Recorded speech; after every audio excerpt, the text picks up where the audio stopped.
السلام علیکم ورحمۃ اللہ وبرکاتہ نحمدہ ونصلی علی رسولہ الکریم اما بعد فاعوذ باللہ السمیع العلیم من الشیطان الرجیم بسم اللہ الرحمن الرحیم رب اشرح لی صدری ویسر لی امری واحلل عقدۃ من لسانی یفقہوا قولی واجعل لی وزیرا من اہلی رب زدنی علما رب هب لی حکما والحقنی بالصالحین واجعل لی لسان صدق فی الآخرین واجعلنی من ورثة جنة النعیم اللہم فقہنا فی الدین سبحانک لا علم لنا الا ما علمتنا انک انت العلیم الحکیم۔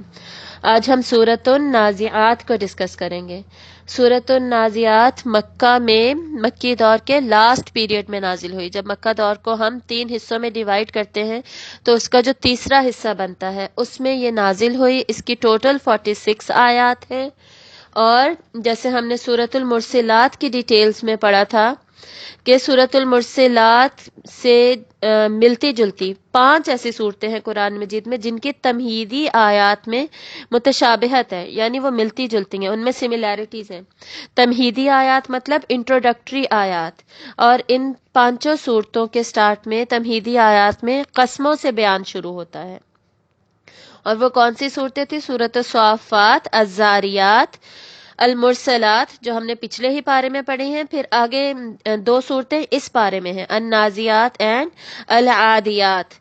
تو ان میں سے جو سورۃ الصافات اور عادیات ہے اس میں مقسم الیہ توحید ہے، یعنی قسمیں کیوں کھائی جا رہی ہیں یہ پروف کرنے کے لیے کہ اللہ ایک ہے، اللہ کی توحید پر بیان کرنے کے لیے۔ جبکہ بیچ والی جو 3 صورتیں ہیں سورۃ الذاریات، مرسلات اور النازیات، ان میں مرکزی مضمون جو ہے وہ آخرت کا ہے، قیامت کا ہے۔ اب اگر ہم سورۃ النازعات کا موضوع دیکھیں، اس کا ٹاپک، تو اس میں ہم بات کریں گے کمپیریزن، یعنی موازنہ ان لوگوں کے درمیان جو کہ سرکشی کرتے ہیں، اور دوسرا وہ لوگ جو کہ خشیت رکھتے ہیں، اللہ تعالیٰ کی خشیت رکھتے ہیں، دوسری طرف وہ جو اللہ کے احکامات سے سرکشی کرتے ہیں، طغیانی کرتے ہیں۔ تو ان دونوں کے درمیان کمپیریزن، موازنہ ہوگا اس صورت میں، اور پھر ان کا انجام کیا ہوگا وہ بھی ہم دیکھیں گے۔ اس صورت کو انشاءاللہ ہم ٹوٹل 6 سیکشنز میں اسٹڈی کریں گے۔ پہلے سیکشن میں آخرت سے ریلیٹڈ بات ہوگی اور آیات 1 to 9 ڈسکس ہوں گی، اور جیسے ہم نے پیچھے سورۃ المرسلات میں بھی ڈسکس کیا تھا، اسی طرح اس صورت کی جو قسمیہ آیات ہیں جو کہ ہیں 5 آیات، ان میں صفات بتائی گئی ہیں، کریکٹرسٹکس بتائی گئی ہیں، لیکن وہ ہیں کس کی، موصوف کون ہے یہ نہیں بتایا گیا، موصوف کو حذف کیا گیا ہے، محذوف رکھا گیا ہے۔ اس کی وجہ کیا ہے؟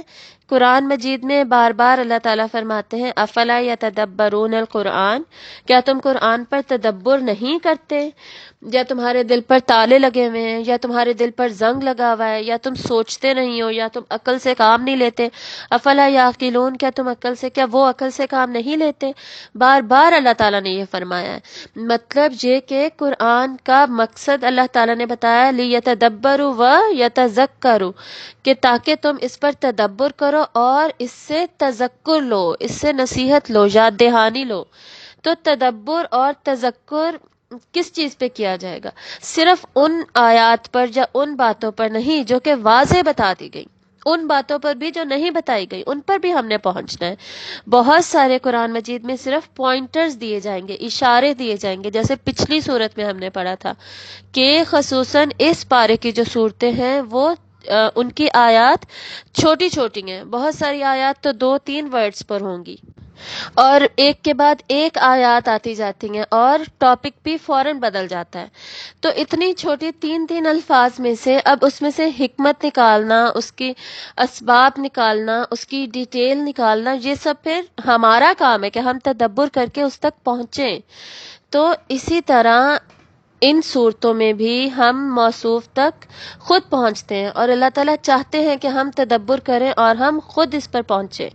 تو مفسرین نے اس پرٹیکولر صورت کی اب ہم بات کریں گے، اس میں موصوف کے بارے میں مختلف رائے دی، جیسے ہم نے سورۃ المرسلات میں بھی دیکھا تھا۔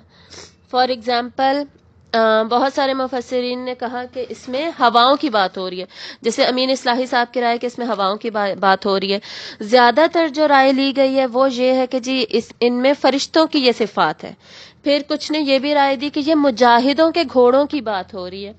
پھر کچھ کی رائے یہ بھی ہے، اور آج کل بھی یہ رائے بہت سارے مفسرین بتا رہے ہیں کہ یہ ان گھوڑوں کی بات ہے جو کہ چوری، ڈاکہ زنی وغیرہ کے لیے استعمال کیے جاتے تھے۔ بیسکلی بستیوں پر حملہ کرنے کے لیے جو گھوڑے استعمال کیے جاتے تھے جن کا نیگیٹو پرپس تھا، ان کی یہاں پہ بات ہو رہی ہے۔ پھر امام راضی فرماتے ہیں کہ روح کی جو اندرونی کیفیات ہوتی ہیں نا، ان کی یہاں پر بات ہو رہی ہے۔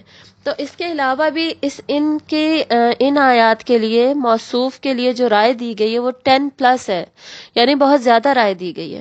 اب سوال دوبارہ سے وہی پیدا ہوتا ہے کہ جی پھر جو موصوف تھا وہ بتا ہی کیوں نہیں دیا گیا؟ تو وہ آلریڈی ہم نے پڑھ لیا، میں نے بتا دیا تاکہ ہم خود بھی تدبر کریں اور خود اس تک پہنچے۔ اور جو اس میں مین پوائنٹ ہے وہ یہ ہے کہ موصوف جو کوئی بھی ہو، صفات سیم ہے، صفات کے بعد نتیجے پہ ہم سیم پہنچ رہے ہیں، سیم نتیجے پہ پہنچ رہے ہیں، سیم کنکلوژن پہ ہم پہنچ رہے ہیں۔ ہم اس میں سے جو حکمت اخذ کریں گے یا جو ہم اس میں سے سیکھیں گے، جو پوائنٹ ٹو پونڈر ہے وہ سیم رہے گا، اس پہ فرق نہیں پڑ رہا۔ تو اس وجہ سے موصوف کو اوپن رکھا گیا۔ تو اب ہم فرسٹ سیکشن کا آغاز کرتے ہیں۔ بسم اللہ الرحمن الرحیم۔ والنازعات غرقا، قسم ہے ان کی جو کھینچنے والے ہیں، ڈوب کر، غرقا غرق ہو کر، اندر جا کر، ڈوب کر، کھینچنے والے ہیں۔ جب بھی ہم کھینچنے کا ورڈ پڑھتے ہیں تو اس سے ہمیں پتہ چلتا ہے کہ زبردستی کھینچنا، یعنی دو چیزیں بہت زیادہ آپس میں جڑی ہوئی ہیں اور ان کو الگ کرنے میں ایفرٹ لگائی جا رہی ہے، اور جس چیز سے پھر الگ ہوگی ہو سکتا ہے وہ پھٹ جائے، یا ہو سکتا ہے وہ اس کو تکلیف ہو کہ اس سے وہ چیز کھینچی جا رہی ہے۔ تو اب ہم فرشتوں کے ریفرنس سے یہ ساری آیات پڑھیں گے کہ قسم ہے ان فرشتوں کی جو ڈوب کر کھینچنے والے ہیں۔ مفسرین کی رائے یہ ہے کہ یہاں پر بات ہو رہی ہے کافروں کی روح نکالنے کی۔ آپ صلی اللہ علیہ وآلہ وسلم نے فرمایا کہ جب کافروں کی روح نکالی جاتی ہے تو وہ ایسے کھینچی جاتی ہے جیسے ہڈی سے گوشت دور کیا جا رہا ہو، کھینچ کر، جیسے ہم کھانا پکاتے وقت وہ جو پروسیس ہوتا ہے گوشت الگ کیا جاتا ہے، اس طرح، یعنی مشکل سے ان کو کافروں کو تکلیف ہوتی ہے، اس طرح ان کی روح نکالی جاتی ہے، اور ان کو یہ پروسیس محسوس ہوگا، اتنی مشکل سے ان کی روح کھینچی جائے گی، نکالی جائے گی۔ اور اسی کا اپوزٹ اگلی آیت میں بیان کیا جا رہا ہے، وَالنَّاشِطَاتِ نَشْطًا، اور جو آسانی سے نکالنے والے ہیں۔ نشط، نشاط کا ورڈ ہم لوگ آج کل سنتے ہیں، تو نشطہ ویسے ہوتا ہے وہ گرا جو آرام سے کھل جائے، تو جو آسانی سے، آرام سے نکالنے والے ہیں، وہ فرشتے جو آسانی سے نکالنے والے ہیں، یعنی مسلمانوں کی روح جو کہ آسانی سے نکال لی جاتی ہے، خوب آسانی سے نکالنا، یعنی جتنی آسانی سے ہو سکتا ہے اس طرح نکالنا۔ اور وہی جو حدیث میں نے پہلے بتائی اسی کو کنٹینیو کرتے ہیں۔ آپ صلی اللہ علیہ وآلہ وسلم نے فرمایا کہ مسلمان کی روح ایسے نکالی جاتی ہے جیسے مشکیزے میں سے پانی بہہ رہا ہو، اتنے سکون سے، آرام سے، اسموتھلی، بیسکلی اس میں کوئی تکلیف نہیں ہوتی۔ اب ان دونوں آیات میں یاد رکھنے والی بات یہ ہے کہ یہ اندرونی روح کی کیفیات بتائی جا رہی ہیں، جسمانی یا ایکسٹرنل یا جو ویزیبل آئی کو نظر آئیں وہ کیفیات نہیں بتائی جا رہی، وہ دوسری دنیا کی کیفیات بتائی جا رہی ہیں جو کہ فرشتے نکالیں گے، وہ نظر نہیں آئے گا۔ اب وہ بندہ جو ہے اس کو تکلیف ہو رہی ہے یا نہیں تکلیف ہو رہی، یہ والی نظر نہیں آئے گی۔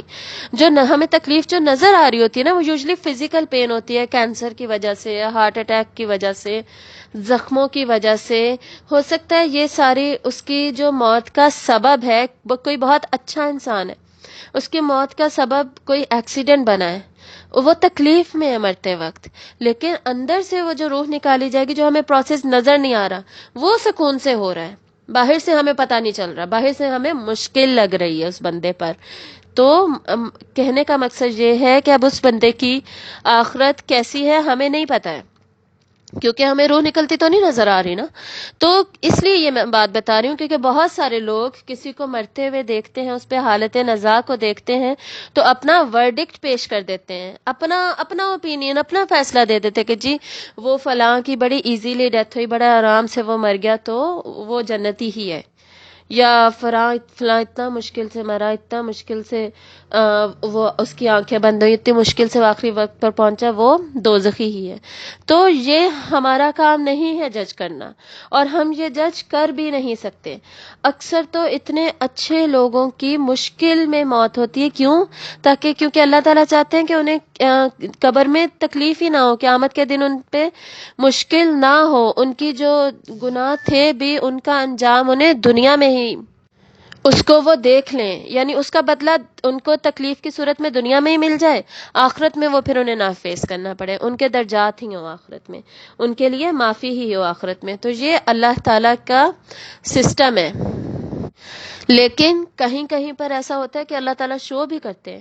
جو کوئی شخص بہت بڑے گناہ میں کسی حرام میں ملوث ہوتا ہے اور بہت زیادہ ہوتا ہے، ان کی موت کو اللہ تعالیٰ عبرت ناک بھی بنا دیتے ہیں، کہ جسے دیکھ کے پتہ چل رہا ہوتا ہے کہ اس کو کتنی عبرت ناک موت آئی ہے اور اس سے ہمیں سیکھنا چاہیے. لیکن اب بات نتیجہ کیا ہم نے نکالا کہ ہر دیکھنے والا مرنے والے کو دیکھ کر یہ نتیجہ اخذ نہیں کر سکتا. اہل علم سے پوچھنا چاہیے، جو وہ لوگ جو کہ تدبر و تذکر اور تفکر کرتے ہیں اور قرآن و حدیث سے جڑے ہوئے ہوتے ہیں، ان سے پوچھنا چاہیے، ان کی رائے کے مطابق فیصلہ کرنا چاہیے. خود سے اپنا ورڈکٹ، اپنا فیصلہ ہر ایک پہ لاگو نہیں کر دینا چاہیے، اور ہر کوئی اہل نظر نہیں ہوتا، ایسی نظر نہیں ہوتی ہر ایک کی کہ وہ اس نتیجے پر خود سے پہنچ جائے. اور جو اب اس میں ہم بات کیا کریں گے، جنرل رول کیا اور ایکسیپشنز کیا ہیں. ایکسیپشنز یہ ہیں کہ کلیئرلی کسی کو پتہ چل جائے، ٹھیک ہے. جنرل رول کیا ہے کہ ہمیں نہیں پتہ. جسمانی مشکل یا جسمانی آسانی کو دیکھ کر اس کی روح کتنی مشکل اور کتنی آسانی سے نکلی یہ ہمیں نہیں پتہ، تو ہم جج نہیں کریں گے، ہم اپنا فیصلہ نہیں دیں گے کہ یہ جنتی ہے یا دوزخی ہے. آگے چلتے ہیں. وَالسَّابِحَاتِ سَبْحًا. سبحہ کا ورڈ ہم نے جب مسبحات پڑھی تھی تو تسبیح سے ریلیٹڈ بہت دفعہ اس کو پڑھ لیا تھا. مطلب اس کا کیا ہوتا ہے؟ آرام سے تیرنا، سکون سے جانا. تو وہ فرشتے جو ہیں وہ جان کو نکال کر پھر آرام سے آسمانوں سے تیزی سے تیر کر جاتے ہیں اللہ تعالیٰ کی طرف اس روح کو لے کر. اور جو اچھی روح ہوتی ہے وہ ہمیں پتہ ہے اللہ تعالیٰ تمام فرشتے جب دروازے کھولتے ہیں آسمانوں کے، یہ بہت لمبی حدیث ہے، بہت خوبصورت حدیث ہے، اس کو پڑھنا چاہیے. اس حدیث میں ہم دیکھتے ہیں آپ صلی اللہ علیہ وسلم فرماتے ہیں دروازے کھولے جاتے ہیں، اچھی روح کو ویلکم کیا جاتا ہے، اور جو اسے اوپر لے جایا جاتا ہے تو اللہ تعالیٰ بھی اسے ویلکم کرتے ہیں، اور پھر فرشتے اسے واپس قبر میں نیچے لے آتے ہیں اور اسے کہتے ہیں کہ اب تم سو جاؤ، قیامت تک سو جاؤ، ایسے سو جاؤ جیسے دلہن سوتی ہے، سکون کرو. اور اس سے پہلے، اب یہ خوبصورت بات ہے اس لیے میں نے سوچا کہ بتا دوں، اس سے پہلے روح کہتی ہے کہ میں ابھی نماز پڑھ لوں، عصر کا وقت ہو رہا ہے. تو فرشتے ان سے کہیں گے کہ اب تمہیں کسی چیز کی فکر کرنے کی ضرورت نہیں ہے، بس اب تم سو جاؤ، ٹھیک ہے.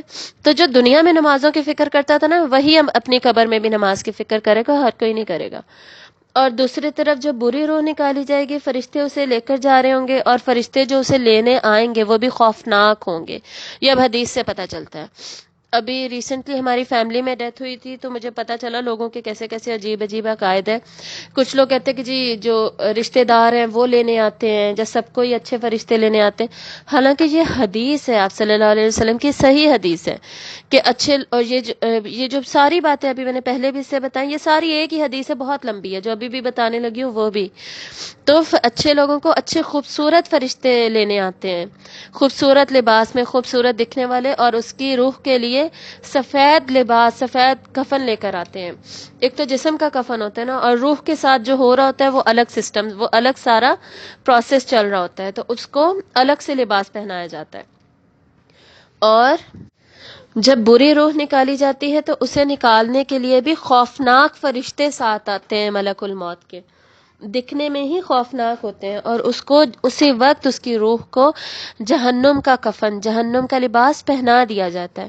اب جسمانی طور پہ تو یہ سب نہیں ہمیں نظر آ رہا ہوتا نا، وہ ڈیفرنٹ سٹوری چل رہی ہوتی ہے دنیا میں ہماری نظروں کے سامنے، وہ دوسری دنیا کی چیزیں چل رہی ہوتی ہیں جو ہمارے لیے غیب ہے، ہمیں نظر نہیں آ رہا، لیکن وہ ہو رہا ہے، دیکھیے۔ اور پھر فرشتے پہناتے ہیں، اور وہ خوفناک فرشتے بری روح کو اوپر لے کر جاتے ہیں، تو بار بار دروازوں پہ نوک کیا جاتا ہے، فرشتے، دوسرے فرشتے دروازہ کھولتے ہیں، پوچھتے ہیں کون ہے، تو بتایا جاتا ہے کہ فلاں برے شخص کی روح لے کر جائی جا رہی ہے، تو دوسرے فرشتے بھی کہتے ہیں ہاں تو کتنا برا تھا، اس طرح اسے اوپر لے جایا جاتا ہے، تو اللہ تعالیٰ بھی کہتے ہیں کہ ہاں یہ کتنا برا تھا، اس برے شخص کی روح آئی، اور اس کو پھر زمین پر پٹخا جاتا ہے، پھینکا جاتا ہے، اس روح کو اسی بندے کی قبر میں پٹخ دیا جاتا ہے، اور پھر اس کا وہاں پہ عذاب یا جو بھی سزا ہو وہ وہاں پر شروع ہوتی ہے۔ تو یہ ساری ایک لمبی حدیث ہے اور بہت عبرتناک حدیث ہے، یہ حدیث ہم سب کو پڑھنی چاہیے۔ تو اسی پروسیس سے ریلیٹڈ ہی یہ آیات ہیں۔ آگے آیت دیکھیے، فَالسَّابِقَاتِ سَبْقًا، پھر جو سبقت کرنے والے ہیں، سبقت کرنا یعنی جو فرشتے ہیں وہ تیزی سے اپنا کام انجام دینے والے ہیں، اللہ تعالیٰ نے جو حکم دیا ہے اس میں سبقت کرنے والے ہیں کہ پہلے میں جا کے کروں، میں تیزی سے جا کے کروں، میں فوراً اللہ تعالیٰ کا حکم مانوں۔ اور سبقت میں ہم جانتے ہیں دوڑ لگانے کا معنی بھی آتا ہے، ایک دوسرے کے ساتھ کے مقابلے میں تیزی میں جانا۔ جیسے آپ صلی اللہ علیہ وآلہ وسلم کی حدیث ہے، ایک صحابی جب آپ صلی اللہ علیہ وسلم کے پیچھے نماز پڑھے تھے تو انہوں نے رکوع سے اٹھ کر سمیع اللہ لمن حمیدہ، اس کے بعد کلمات پڑھے، حمدن کثیرن طیبم مبارکن فیہ۔ تو نماز کے بعد آپ صلی اللہ علیہ وسلم نے فرمایا کہ یہ کس نے کلمات پڑھے تھے؟ تو ان صحابی نے بتایا کہ یا رسول اللہ صلی اللہ علیہ وسلم میں نے۔ تو آپ صلی اللہ علیہ وسلم نے فرمایا کہ میں نے 30 فرشتوں کو دیکھا، تقریباً 30 فرشتوں کو دیکھا کہ وہ دوڑتے ہوئے سبقت کرتے ہوئے آئے کہ کون ان کلمات کو لے کر اللہ تعالیٰ کو سب سے پہلے جا کر دے گا، اور وہ اس طرح سبقت کرتے ہوئے آئے اور ان کلمات کو لے کر اسی طرح دوڑتے ہوئے اوپر گئے کہ کون سب سے پہلے جا کے اللہ تعالیٰ کو دے گا۔ تو یہ جو آیت ہے یہ روح پہ بھی اپلائی ہوگی، روح نکالنے پہ بھی، اور ویسے بھی اللہ تعالیٰ کے احکامات پورے کرنے پر۔ آگے دیکھیے، فَالْمُدَبِّرَاتِ امرا، پھر جو تدبیر کرنے والے ہیں کسی کام کی، امر کی، یعنی جو کام اللہ تعالیٰ نے انہیں کہا ہے کہ یہ کرو، اس حکم پر عمل کرو، تو وہ اس کو نفذ کرنے والے ہیں، اس کی تنفیذ کرنے والے ہیں، اس کو انجام تک پہنچانے والے ہیں، پورا کرنے والے ہیں اس کام کو، اس حکم کو، چاہے وہ جان نکالنا ہو یا چاہے وہ کوئی بھی اور اللہ تعالیٰ کا حکم ہو۔ تو آخری 2 آیات کو ان جنرل بھی ہم فرشتوں پہ اپلائی کر سکتے ہیں، اور اسپیسیفکلی روح سے ریلیٹڈ بھی فرشتوں پہ اپلائی کر سکتے ہیں۔ یوما ترجف الراجفہ، اس سے پہلے ہم یہ بات کر لیں کہ 1 to 5 میں قسمیں مکمل ہو گئی ہیں، اور یہ تمام قسمیں کس پر دلالت کرتی ہیں، کس چیز کا پر دلیل ہے؟ فرشتوں کا یہ جو سارا پروسیس ہے یہ اس بات پر دلیل دیتا ہے، دلالت کرتا ہے کہ قیامت کا دن قائم ہو کر رہے گا، قیامت آ کر رہے گی۔ جب روحیں اللہ نے جسم میں ڈالیں اور روحوں کو نکال بھی لیا تو کیا پھر روحیں سامنے پیش نہیں ہوں گی؟ کیا جسم ہمارے سامنے پیش نہیں ہوں گے؟ جسم اٹھیں گے نہیں؟ کیا پھر حساب کتاب نہیں ہوگا؟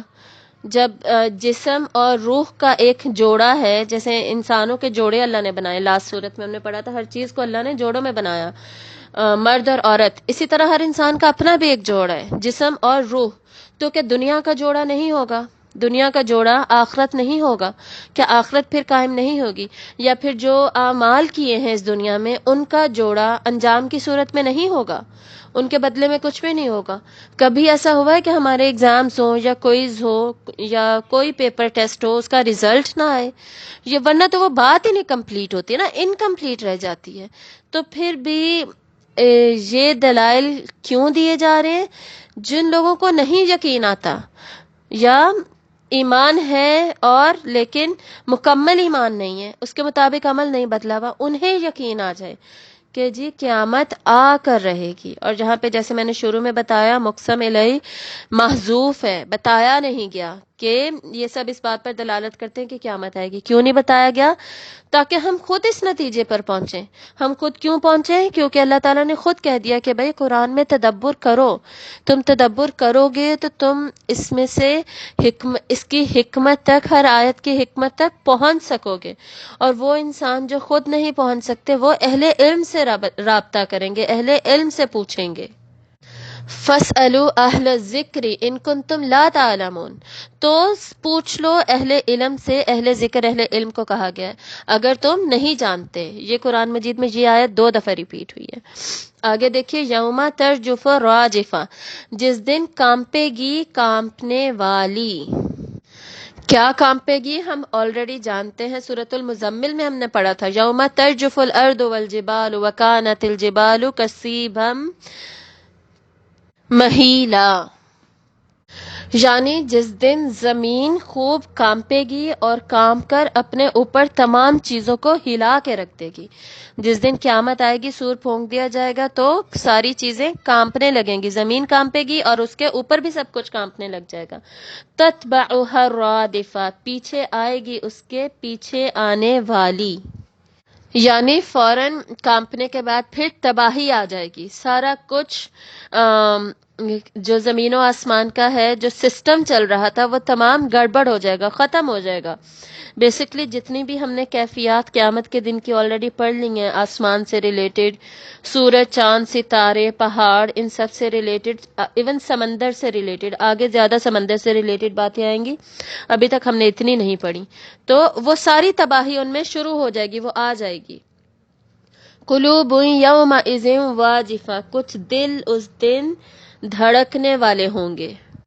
وجف کے معنی ہوتے ہیں تیزی سے حرکت کرنا، یعنی دل کی جو بے چینی اور اضطراب، خوف کی وجہ سے اس کی جو کیفیت ہوگی وہ یہاں پر بتائی جا رہی ہے کہ اس دن پھر دل شدید خوف کے ساتھ کانپ رہے ہوں گے کہ پتہ نہیں اب کیا ہونے والا ہے، اب کیا ہوگا، ہمارے ساتھ کیا ہوگا. ابصارها خاشعہ، ابصار نگاہیں، ہاں ان کی نگاہیں جھکی ہوئی ہوں گی.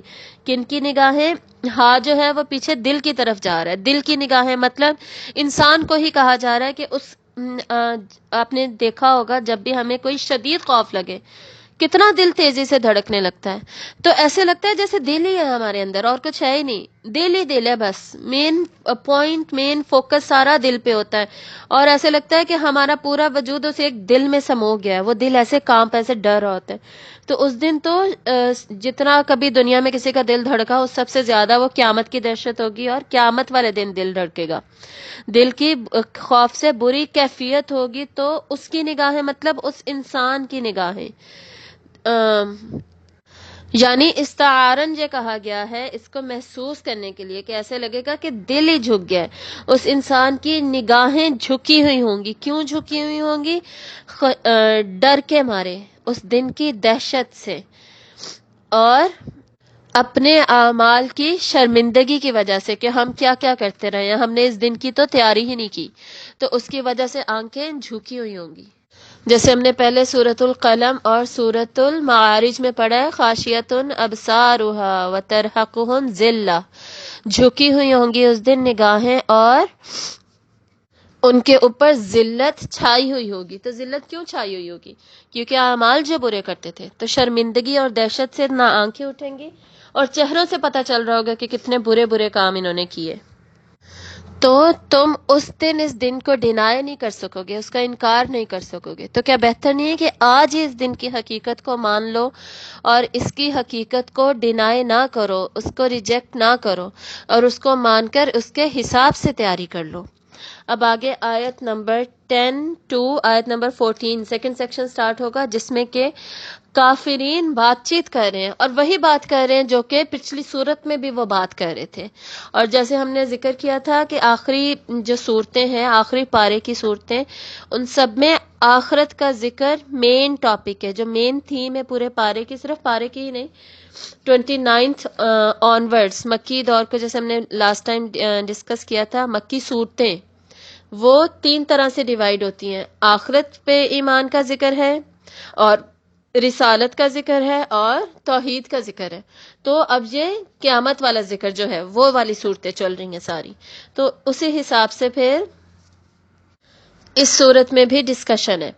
یقولون انا لمردودون فی الحافرہ، وہ کہتے ہیں کیا بے شک ہم البتہ پھیرے جانے والے ہیں پہلی حالت میں. یعنی ابھی وہ یہ کہتے ہیں کہ جی کیا ہم واقعی دوبارہ زندہ کیے جائیں گے. اور یہ کیوں کہہ رہے تھے؟ تنزیہ، بے یقینی کے عالم میں مذاق اڑانے کے لیے کہ کیا واقعی ہم پہلی حالت میں جیسے ہم پہلے تھے، ہم تو مر کے مٹی ہو جائیں گے، تو کیا ہم پھر سے پہلے جیسے جسم بنا دیے جائیں گے، پہلے کی طرح اٹھا دیے جائیں گے؟ کیا یہ پاسبل ہے؟ اَإِذَا كُنَّا عِظَامًا نَخِرَةً، کیا جب ہوں گے ہم ہڈیاں، عظام ہڈیاں ہو جائیں گی، نخرہ بسیدہ، یعنی اتنی پرانی ہڈیاں ہو چکی ہوں گی، کھڑ کھڑ کرنے والی، بالکل اندر سے خالی ہولو جس میں سے آواز آتی ہو، ایسی ہڈیاں ہماری رہ جائیں گی، یعنی جس پر ایک چھوٹا سا ٹکڑا بھی گوشت کا نہیں ہوگا. تو کیا ان ہڈیاں سے پھر ہم دوبارہ پہلی حالت میں اٹھائے جائیں گے؟ قالوا تلک اذا کرۃ خاسرہ، انہوں نے کہا یہ تب واپسی ہے خسارے کی. مطلب یہ کہ پہلے تو اس کا مذاق اڑاتے، تنزیہ کہتے کہ کیا واقعی یہ ہوگا، اور بعد میں پھر سنجیدگی طاری کر کے کہتے کہ اگر ایسا ہو گیا نا تو پھر ہم نے تیاری تو کی نہیں ہے، تو پھر تو خسارہ ہی خسارہ ہے، پھر تو ہمارا نقصان ہی ہے، پھر کیا کریں گے ہم. یعنی آج کل بھی تو اس طرح کی سوچ ہے نا. بہت سارے لوگ ہیں جو کیا کہتے ہیں کہ جہنم صرف ڈرانے کے لیے ہے، اللہ تو اتنا غفور و رحیم ہے، سزا تھوڑی ملے گی.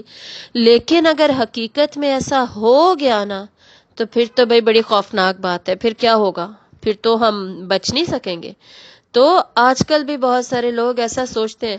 اور یہ جو بات ہے نا کہ اگر حقیقت میں ایسا ہو گیا، یہ بات بیسکلی بہت کم لوگ سوچتے ہیں، سوچنا چاہتے نہیں ہیں. کیوں نہیں سوچنا چاہتے؟ ظاہر ہے پھر ڈر لگتا ہے، اور ڈر ڈر کے زندگی کوئی گزارنا نہیں چاہتا کہ جی ہمارا پیس خراب ہوتا ہے، ہمارا سکون خراب ہوتا ہے، ہم ڈپریشن میں جانے لگتے ہیں. حالانکہ ڈپریشن نہیں ہوتا یہ چیزیں سن کر پڑھ کے، بلکہ اسی کے فوراً اللہ تعالیٰ جنت کا ذکر کرتے ہیں، جنت کا بتاتے ہیں تو فوراً خوشی ہو جاتی ہے. اور کیرٹ اینڈ سٹک تھیوری ہم آلریڈی بہت دفعہ پڑھ چکے ہیں. ڈنڈا دکھانا بھی ضروری ہے اور کیرٹ کی طرح انسینٹیو دینا بھی ضروری ہے. کیا ہم اپنے بچوں کو اسی طرح نہیں پالتے کہ ہم بچوں کو ڈراتے بھی ہیں؟ وہ ڈرانا نہیں کہ بھوت آ جائے گا، جین آ جائے گا، وہ تو بالکل میں نے کبھی نہیں کیا، اور میرا بیلیف بھی نہیں ہے کہ ایسا کرنا چاہیے. ڈراوا مطلب اپنی ڈانٹ سے تو ڈراتے ہیں نا کہ بچے میں ناراض ہو جاؤں گی اگر تم نے یہ کام نہ کیا، ایسے میں کبھی کبھی ڈرا دیتی ہوں. یا بچے مار پڑے گی اگر آپ نے ایسے نہیں کیا، یا اگر آپ نے یہ کام دوبارہ کیا، کوئی سخت کام ہو تو اس پہ مار کی بات ہوتی ہے.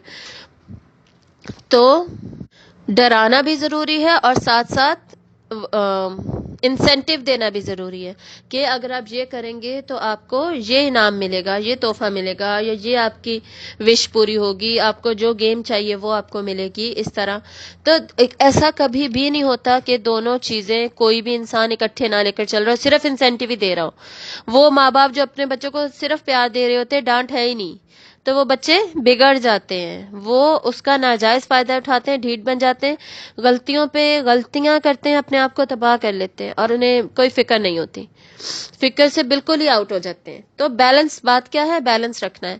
یہ نہیں کہ بالکل ہی فکر چھوڑ دیں آخرت کی، جہنم کی، اور صرف ہم یہی سوچتے رہیں کہ جی ہم نے سیدھا جنت میں ہی جانا ہے، یا پھر ہم اتنا ڈریں کہ ہم ڈپریشن میں چلے جائیں. تو یہ دونوں چیزیں نہیں ہوں گی. بیلنس دونوں میں ضروری ہے. دونوں کے ذریعے سے ہم نے اپنے آپ کو وارننگ دینی ہے کہ ہم اس سے بچ جائیں، قیامت کے دن کی سختی سے، اور جہنم سے ہم بچ جائیں اور صرف جنت کی طرف ہم اپنا رستہ بنائیں. فَإِنَّمَا هِيَ زَجْرَةٌ وَاحِدَةٌ، تو بے شک وہ ایک ہی ڈانٹ ہوگی، یعنی قیامت کا آنا وہ ایک ہی دفعہ ہوگا، ایک ہی وہ چیخ ہوگی جس کے ذریعے سے پھر قیامت قائم ہو جائے گی. اور یہ ان لوگوں کے لیے ڈانٹ کی طرح ہوگا. اب تو ڈانٹ کھا کر یا باتیں سن کر، ڈراؤنی باتیں سن کر خبردار نہیں ہوتے نا، وارننگ نہیں لیتے، تو اس دن جو ایک ہی ڈانٹ پڑے گی نا، اس سے پھر خبردار ہو جائیں گے، اس سے پھر ساری حقیقتیں سامنے آ جائیں گی. اور اس صورت میں بار بار ہم دیکھیں گے وہ جو غیب جس پر نہیں مان رہے تھے، نہیں ایمان لا رہے تھے، وہ جب سامنے آ جائے گا تو پھر کس طرح سیدھے ہوں گے اور کیسے مانیں گے. تو اب یہ جو آیت ہے فَإِنَّمَا هِيَ زَجْرَةٌ وَاحِدَةٌ، یہ اب اللہ تعالیٰ ان کو جواب دے رہے ہیں ان کی بات پر، جو یہ دو باتیں یہ کہہ رہے تھے کہ جی کیا ایسا واقعی ہوگا، اور اگر ہو گیا پھر تو ہم خسارے میں ہی ہیں. تو اب اللہ تعالیٰ انہیں جواب دے رہے ہیں کہ ہاں ابھی تو تم نہیں مان رہے نا، تو وہ ایک ہی ڈانٹ ہوگی جس پہ پھر تم پر اثر ہوگا. فَإِذَا هُمْ بِالسَّاهِرَةِ، تو اچانک وہ سیدھے چٹیل میدان میں ہوں گے، بالکل سیدھی زمین ہو چکی ہوگی. اذل ارض مدت، ہم آگے پڑھیں گے. تو زمین جو ہے وہ بالکل سیدھا فلیٹ پلیس، ایک سیدھی جگہ بن چکی ہوگی، اس کے اوپر سارے کھڑے ہوئے ہوں گے اور سب پھر اس دن اس پر سیدھے کھڑے ہوئے ہوں گے. تو اچانک وہ ایک سیدھے میدان میں ہوں گے. یہاں پر یہ سیکشن کمپلیٹ ہوتا ہے ان کی بات چیت پر، ان کا ججمنٹ ڈے، قیامت کے دن کے بارے میں کہنا کیا تھا، ایمان کیا تھا، اور پھر اللہ تعالیٰ کا ان کو جواب. اور صرف ان کو ہی نہیں، ہمیں بھی، ہم میں سے بھی جو قیامت کی حقیقت کو ابھی تک گریب نہیں کر پائے، سمجھ نہیں پائے، ان کے لیے بھی یہی جواب ہے کہ ایک ہی ڈانٹ ہوگی پھر، اور پھر سارے میدان میں کھڑے ہوں گے. کیوں کھڑے ہوں گے؟ اپنے حساب کے انتظار میں کھڑے ہوئے ہوں گے اور اس قیامت کی سختی کو برداشت کر رہے ہوں گے. ڈائریکٹلی قسموں کے ذریعے سے دلائل دیکھ کر یہ بات ہم پر واضح کر دی گئی، اور اتنا ہی ہمارے لیے کافی ہونا چاہیے تھا کہ ہمیں ڈائریکٹلی یہ بات بتا دیا گیا، پوری مینکائنڈ کو، ساری انسانیت کو ڈائریکٹلی یہ بات بتا دی گئی کہ ایسا ہوگا. لیکن پھر بھی کچھ لوگ ہیں جو نہیں مانتے، تو ان کے لیے اب آگے اگزامپل دی جا رہی ہے. آیت نمبر 15 ٹو آیت نمبر 26 ہم فرعون کی اگزامپل دیکھیں گے کہ اللہ تعالیٰ نے حضرت موسیٰ کو اس کے پاس بھیجا، اس نے بھی یہی کیا جو تم کر رہے ہو، جو قریش نے کیا تھا، نہیں مانے تھے، تو تم بھی اب نہیں مان رہے. تو پھر دیکھو فرعون کے ساتھ کیا ہوا، تو اس کے ساتھ جو ہوا تو کیا اس سے بھی نہیں سیکھو گے؟ حل اتاک حدیث موسیٰ، کیا آئی ہے آپ کے پاس موسیٰ کی خبر؟ آپ صلی اللہ علیہ وآلہ وسلم کو موسیٰ علیہ السلام کی بات ڈائریکٹلی بتائی جا رہی ہے اور آپ کے ذریعے ان لوگوں تک پہنچائی جا رہی ہے جو لوگ فرعون کی طرح کا رویہ اختیار کیے ہوئے، فرعون کی روش پہ چل رہے ہیں. اذ ناداہ ربہ بالواد المقدس طویٰ. اور ان آیات میں ہم دیکھیں گے 15 ٹو 26 میں کہ حضرت موسیٰ علیہ السلام کی جو پورا جو قصہ ہے پورے قرآن مجید میں، اور ہم جانتے ہیں کہ پورے قرآن میں سب سے زیادہ جس نبی کا ذکر آیا ہے، رسول کا، وہ ہے حضرت موسیٰ علیہ السلام. ویسے تو پورا قرآن مجید آپ صلی اللہ علیہ وآلہ وسلم کی ہی سیرت ہے، آپ صلی اللہ علیہ وسلم کی پوری سیرت کا پتہ چلتا ہے قرآن مجید میں سے، لیکن بائی نیم یا جن کا قصہ سنایا گیا ہے ڈائریکٹلی وہ حضرت موسیٰ علیہ السلام ہے. تقریباً 70 ٹائمز حضرت موسیٰ علیہ السلام کا نام قرآن مجید میں ریپیٹ ہوتا ہے، اور آپ صلی اللہ علیہ وآلہ وسلم کا نام 4 دفعہ آتا ہے قرآن مجید میں. تو پورے قرآن مجید میں بہت زیادہ حضرت موسیٰ علیہ السلام کے بچپن سے سٹوری شروع ہوتی ہے اور آخر تک سٹوری سنائی گئی ہے. تو حضرت موسیٰ علیہ السلام کا پھر یہاں پر ان آیات میں اس پوری سٹوری کو سمرائز کر دیا گیا ہے کہ فرعون کے ساتھ ان کا کیا معاملہ ہوا، اس نے آگے سے رسپانس کیا دیا اور پھر نتیجہ کیا نکلا، اس کو سمرائز کر کے یہاں پہ بتا دیا گیا ہے. اور اس سے آگے پھر حضرت موسیٰ علیہ السلام کا ذکر نہیں آئے گا، جو آخر اینڈ میں صورتیں ہیں. فرعون کا 1-2 جگہ پر نام آئے گا لیکن اس سے زیادہ نہیں، قصہ نہیں آئے گا. حل اتاک حدیث موسیٰ، کیا آئی ہے آپ کے پاس موسیٰ کی خبر علیہ السلام؟ اذ ناداہ ربہ بالواد المقدس طویٰ، جب اسے پکارا اس کے رب نے مقدس وادی میں، طویٰ کی جو مقدس وادی تھی. طویٰ بہت سارے مفسرین کی رائے ہے کہ یہ اس وادی کا نام ہے جہاں پر اللہ تعالیٰ نے حضرت موسیٰ علیہ السلام کو پکارا. بیسکلی مدین میں تھے حضرت موسیٰ علیہ السلام، وہاں سے اپنی فیملی کے ساتھ جب واپس جا رہے تھے مصر کی طرف، تو رستے میں طویٰ کی وادی آئی، اور وہاں پر کوہ طور پر حضرت موسیٰ علیہ السلام نے آگ جلتی ہوئی دیکھی تو وہاں پر گئے، اور وہاں پر پھر اللہ تعالیٰ نے آپ کو پکارا اور پکار کر حکم کیا دیا. اب پکار کر جو باتیں ہوئیں وہ ساری ہم سورۃ طٰہٰ میں پڑھیں گے، اور بہت خوبصورت سورت ہے. اللہ تعالیٰ جس طرح حضرت موسیٰ علیہ السلام سے بات کرتے ہیں نا، بیسکلی پورا قرآن مجید ہی اصل میں اللہ تعالیٰ کی باتیں ہیں، اللہ کا کلام ہے، لیکن وہاں پہ پتہ چلتا ہے کہ اللہ تعالیٰ ڈائریکٹلی جب کوئی سامنے کھڑے ہو کے 1 to 1 جب کسی سے بات کر رہے ہیں تو کتنے پیار سے اور خوبصورتی سے بات کر رہے ہیں. تو ان آیات میں نا اللہ تعالیٰ کی محبت حضرت موسیٰ کے لیے ایسے جھلک چھلک کے سامنے آتی ہے نا کہ مزہ آ جاتا ہے. ویسے وہ آیات پڑھ کے سورۃ طٰہٰ کی جو شروع کی آیات ہے اور شروع میں جو حضرت موسیٰ کے ساتھ اللہ تعالیٰ کی بات چیت چلتی ہے مزہ آ جاتا ہے واقعی. تو اللہ تعالیٰ پھر یہاں پہ ان کو سمرائز کر کے بتایا گیا اذهب الى فرعون انه طغى، جاؤ فرعون کی طرف، بے شک وہ طغى، اس نے سرکشی کر لی ہے، وہ سرکش ہو گیا ہے. طغا کا ہم آلریڈی پڑھ چکے ہیں، لاسٹ صورت میں ہی ہم نے پڑھا تھا. طغا کیا ہوتا ہے؟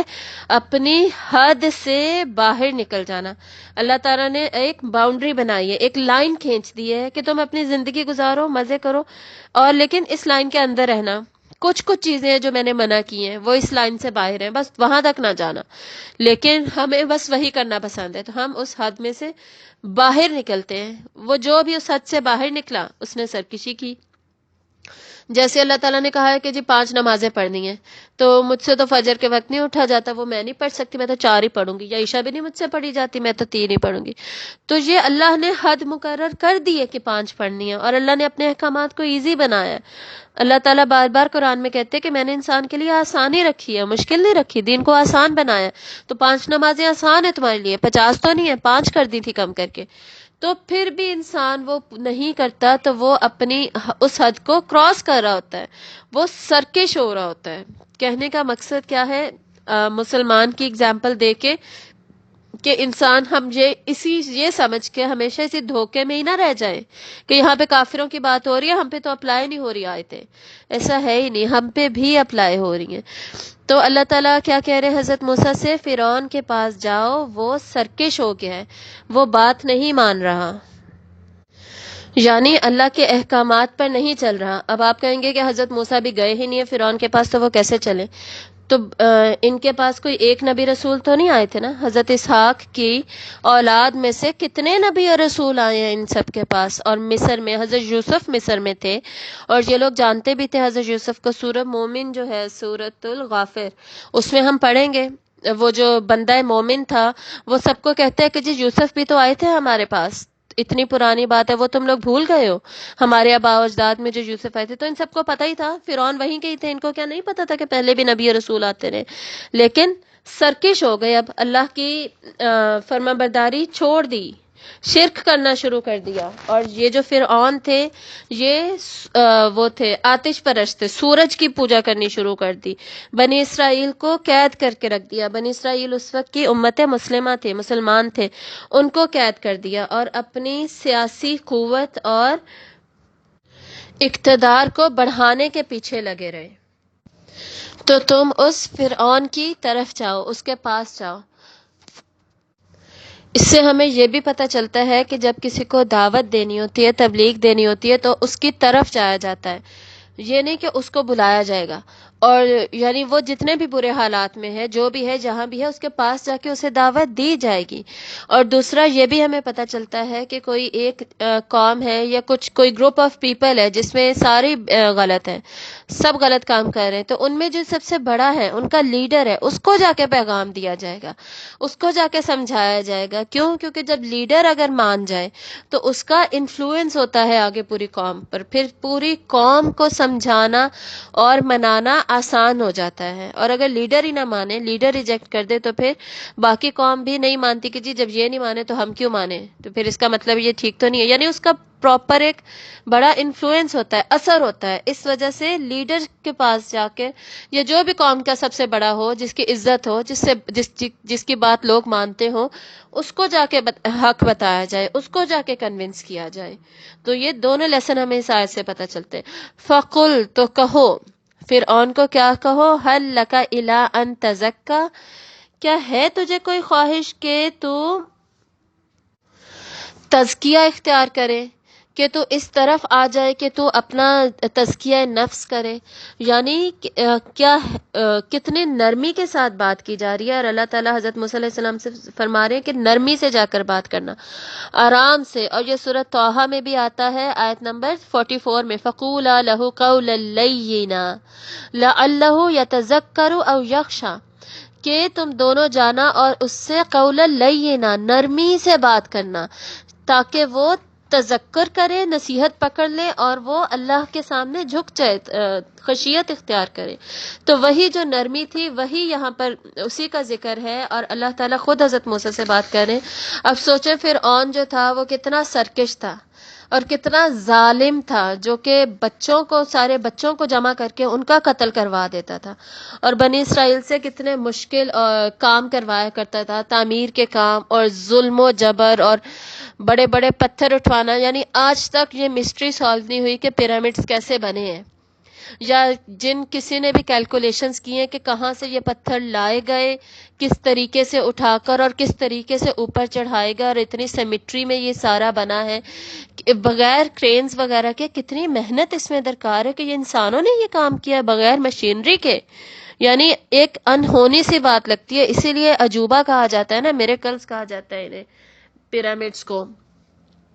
تو یہ ظلم اور یہ اس طرح کی محنت اور جبریت یہ کرتا تھا فرعون، اور اس طرح کا یہ کام لیتا تھا، اس طرح کا شخص. اور اللہ تعالیٰ کہہ رہے ہیں کہ اس سے نرمی سے بات کرنا. تو ہم اگر کسی کو نصیحت کرتے ہیں، چاہے وہ ہمارے گھر میں ہو، ہماری اولاد ہو، یا ہسبینڈ وائف ہوں، یا جو بھی ہو، والدین ہو، ہم کیسے بفر کے بات کرتے ہیں، کیسے چیخ چلا کے، اور فوراً غصے میں آ جاتے ہیں، فوراً ریاکٹ کرتے ہیں، رسپانس دیتے ہیں، ایک دوسرے پہ پوائنٹ آؤٹ کرتے ہیں، غلطیاں نکالتے ہیں، تم تو یہ، تم تو وہ، یا دوسروں کے پاسٹ کو ریتنے لگ جاتے ہیں. تو اللہ تعالیٰ کیا کہہ رہے ہیں؟ ایون فرعون سے جب نرمی سے بات کرنی ہے تو پھر ہم نے ایک دوسرے سے پھر کیسے بات کرنی ہے، خصوصاً اپنے گھر والوں سے. چیریٹی بگنز ایٹ ہوم، گھر والوں سے نرمی سے بات شروع ہوتی ہے. اس کے بعد باہر جن کو آپ جانتے ہیں، جو آپ کے حلقہ احباب میں ہیں، اس کے علاوہ جن کو آپ نہیں بھی جانتے، چاہے وہ کوئی کتنا بھی سرکش ہے، کتنا بھی نافرمان ہے، کتنا بھی برائیاں کرنے والا ہے، ہم نے بات کیسے کرنی ہے؟ نرمی سے. نرمی سے شروع ہوگی اور نرمی پہ ہی ختم ہوگی. ہم قرآن مجید میں دیکھتے ہیں بار بار جب حضرت موسیٰ فرعون سے بات کرتے ہیں، بار بار ذکر آتا ہے، کئی قصے آتے ہیں، سب میں حضرت موسیٰ نرمی سے ہی بات کر رہے ہوتے ہیں، اور بس اپنا پوائنٹ آف ویو جو ہے وہ مکمل طور پہ پیش کر رہے ہوتے ہیں کہ بات پوری پہنچ جائے، بات نہ رہ جائے بیچ میں سے. تو یہی ہمارا مقصد اور ہمارا طریقہ بھی ہونا چاہیے. فقل، تو کہو، حل لک الی ان تزکا، کیا ہے تمہارے لیے کہ تم تزکیہ اختیار کر لو؟ کیا تم ایسا کرو گے؟ اگر تم مائنڈ نہ کرو تو کیا تم اس بارے میں سوچو گے کہ تم اپنا تزکیہ اختیار کر لو؟ اس طریقے سے بات کی جا رہی ہے. اور تزکیہ کیا ہے ہم پہلے پڑھ چکے ہیں، لیکن ہم ریپیٹ کریں گے. تزکیہ بیسیکلی اپنے نفس کی صفائی کا پروسیس ہے. مطلب کہ وہ نفس، وہ ہماری فطرت جس میں کہ اچھائی تھی لیکن اس پر برائیوں کے پردے پڑ گئے. جیسے ایک باغ ہوتا ہے، اس میں سارے اچھے پھلوں کے پودے لگے ہوئے، لیکن اس میں اتنی ساری جھاڑیاں اگائیں. اب وہ جو جھاڑیاں اگائی ہیں وہ اس پودے کو پروان نہیں چڑھنے دے رہی، اس پھلوں والے پودے کو اگنے نہیں دے رہی، اس کی جگہ لے لی ہے. تو مالی کیا کرتا ہے؟ وہ جھاڑیاں نکال دیتا ہے، پھر ان روٹس کو جگہ ملتی ہے، وہ گرو کریں، وہ پودا بڑا ہو، وہ اچھائی بڑھے. اس پروسیس کو، مالی کے اس پروسیس کو بھی تزکیہ کہا جاتا ہے. تو ہمارے دل میں سے ہم برائیاں جو ہیں، یا بری سوچیں ہیں، یا ہمارے برے ارادے ہیں، یا میڈیا وغیرہ کا اثر ہے، مایوسی ہے، ڈپریشن ہے، یہ سارا کچھ ہٹے، اور ہٹ کے جو ہمارے اندر فطرت میں جو اچھائی ہے، جو اللہ تعالیٰ کے ساتھ تعلق ہے، اللہ کی معرفت ہے، پہچان ہے، اللہ کے ساتھ رشتہ ہے، اور ہمارے اندر جو خشیت ہے، جھکاؤ ہے، وہ نکل کے اس کی پروان چڑھے. اور وہ تبھی نکلے گا نا، اس کی پروان تبھی چڑھے گی نا، وہ تبھی ترقی کرے گا ہماری اچھائیاں جب برائیوں کو ہم ہٹائیں گے. تو یہ جو پروسیس ہوتا ہے نا، اس کو کہا جاتا ہے تزکیہ. یعنی اللہ تعالیٰ نے انسان کو جو مقام بلند عطا کیا، اشرف المخلوقات بنایا، لیکن ہم کیا بنتے جا رہے ہیں؟ حیوانی جو ہمارے اندر جبلت ہے نا، جو اینیمل انسٹنکٹس ہیں ہمارے اندر، ان کی پروان پہ ہم لگے ہوئے ہیں. اپنے آپ کو کھلاتے جائیں، پلاتے جائیں، اپنی باقی ڈیزائرز، خواہشات پوری کرتے جائیں، اور دنیاوی خواہشات پوری کر کر کے ہم نے اپنی روح کو بالکل پیچھے چھوڑ دیا ہے، اس کی گروتھ کا، اس کی نیڈز کا، اس کی اس کو جو ذکر اور قرآن کی ضرورت ہے وہ ہم اسے دے ہی نہیں رہے. اس کے لیے جو فوڈ ہے، فوڈ فار سول جو ہے، اس کا ہم خیال ہی نہیں رکھ رہے. تو وہ جو اشرف المخلوقات تھا اس سے ہم پھر نیچے گر گئے. تو وہ جو اشرف المخلوقات بننے تک کا جو سفر ہے، اپنے آپ کو اپنی پازیٹیو گروتھ کرنا، ان صفات کو پھر اپنے اندر ڈیولپ کر لینا کہ ہمیں اللہ کی معرفت کے حصول میں مدد ہو، ہم اللہ کو پہچان سکیں، ہمارے علم میں اضافہ ہو، جس کی وجہ سے ہم اللہ کی قدرت اور علم کو پہچان سکیں. اور جب پہچانیں گے اس کا پھر نتیجہ کیا نکلے گا، اس کے نتیجے کی بات اگلی آیت میں ہو رہی ہے.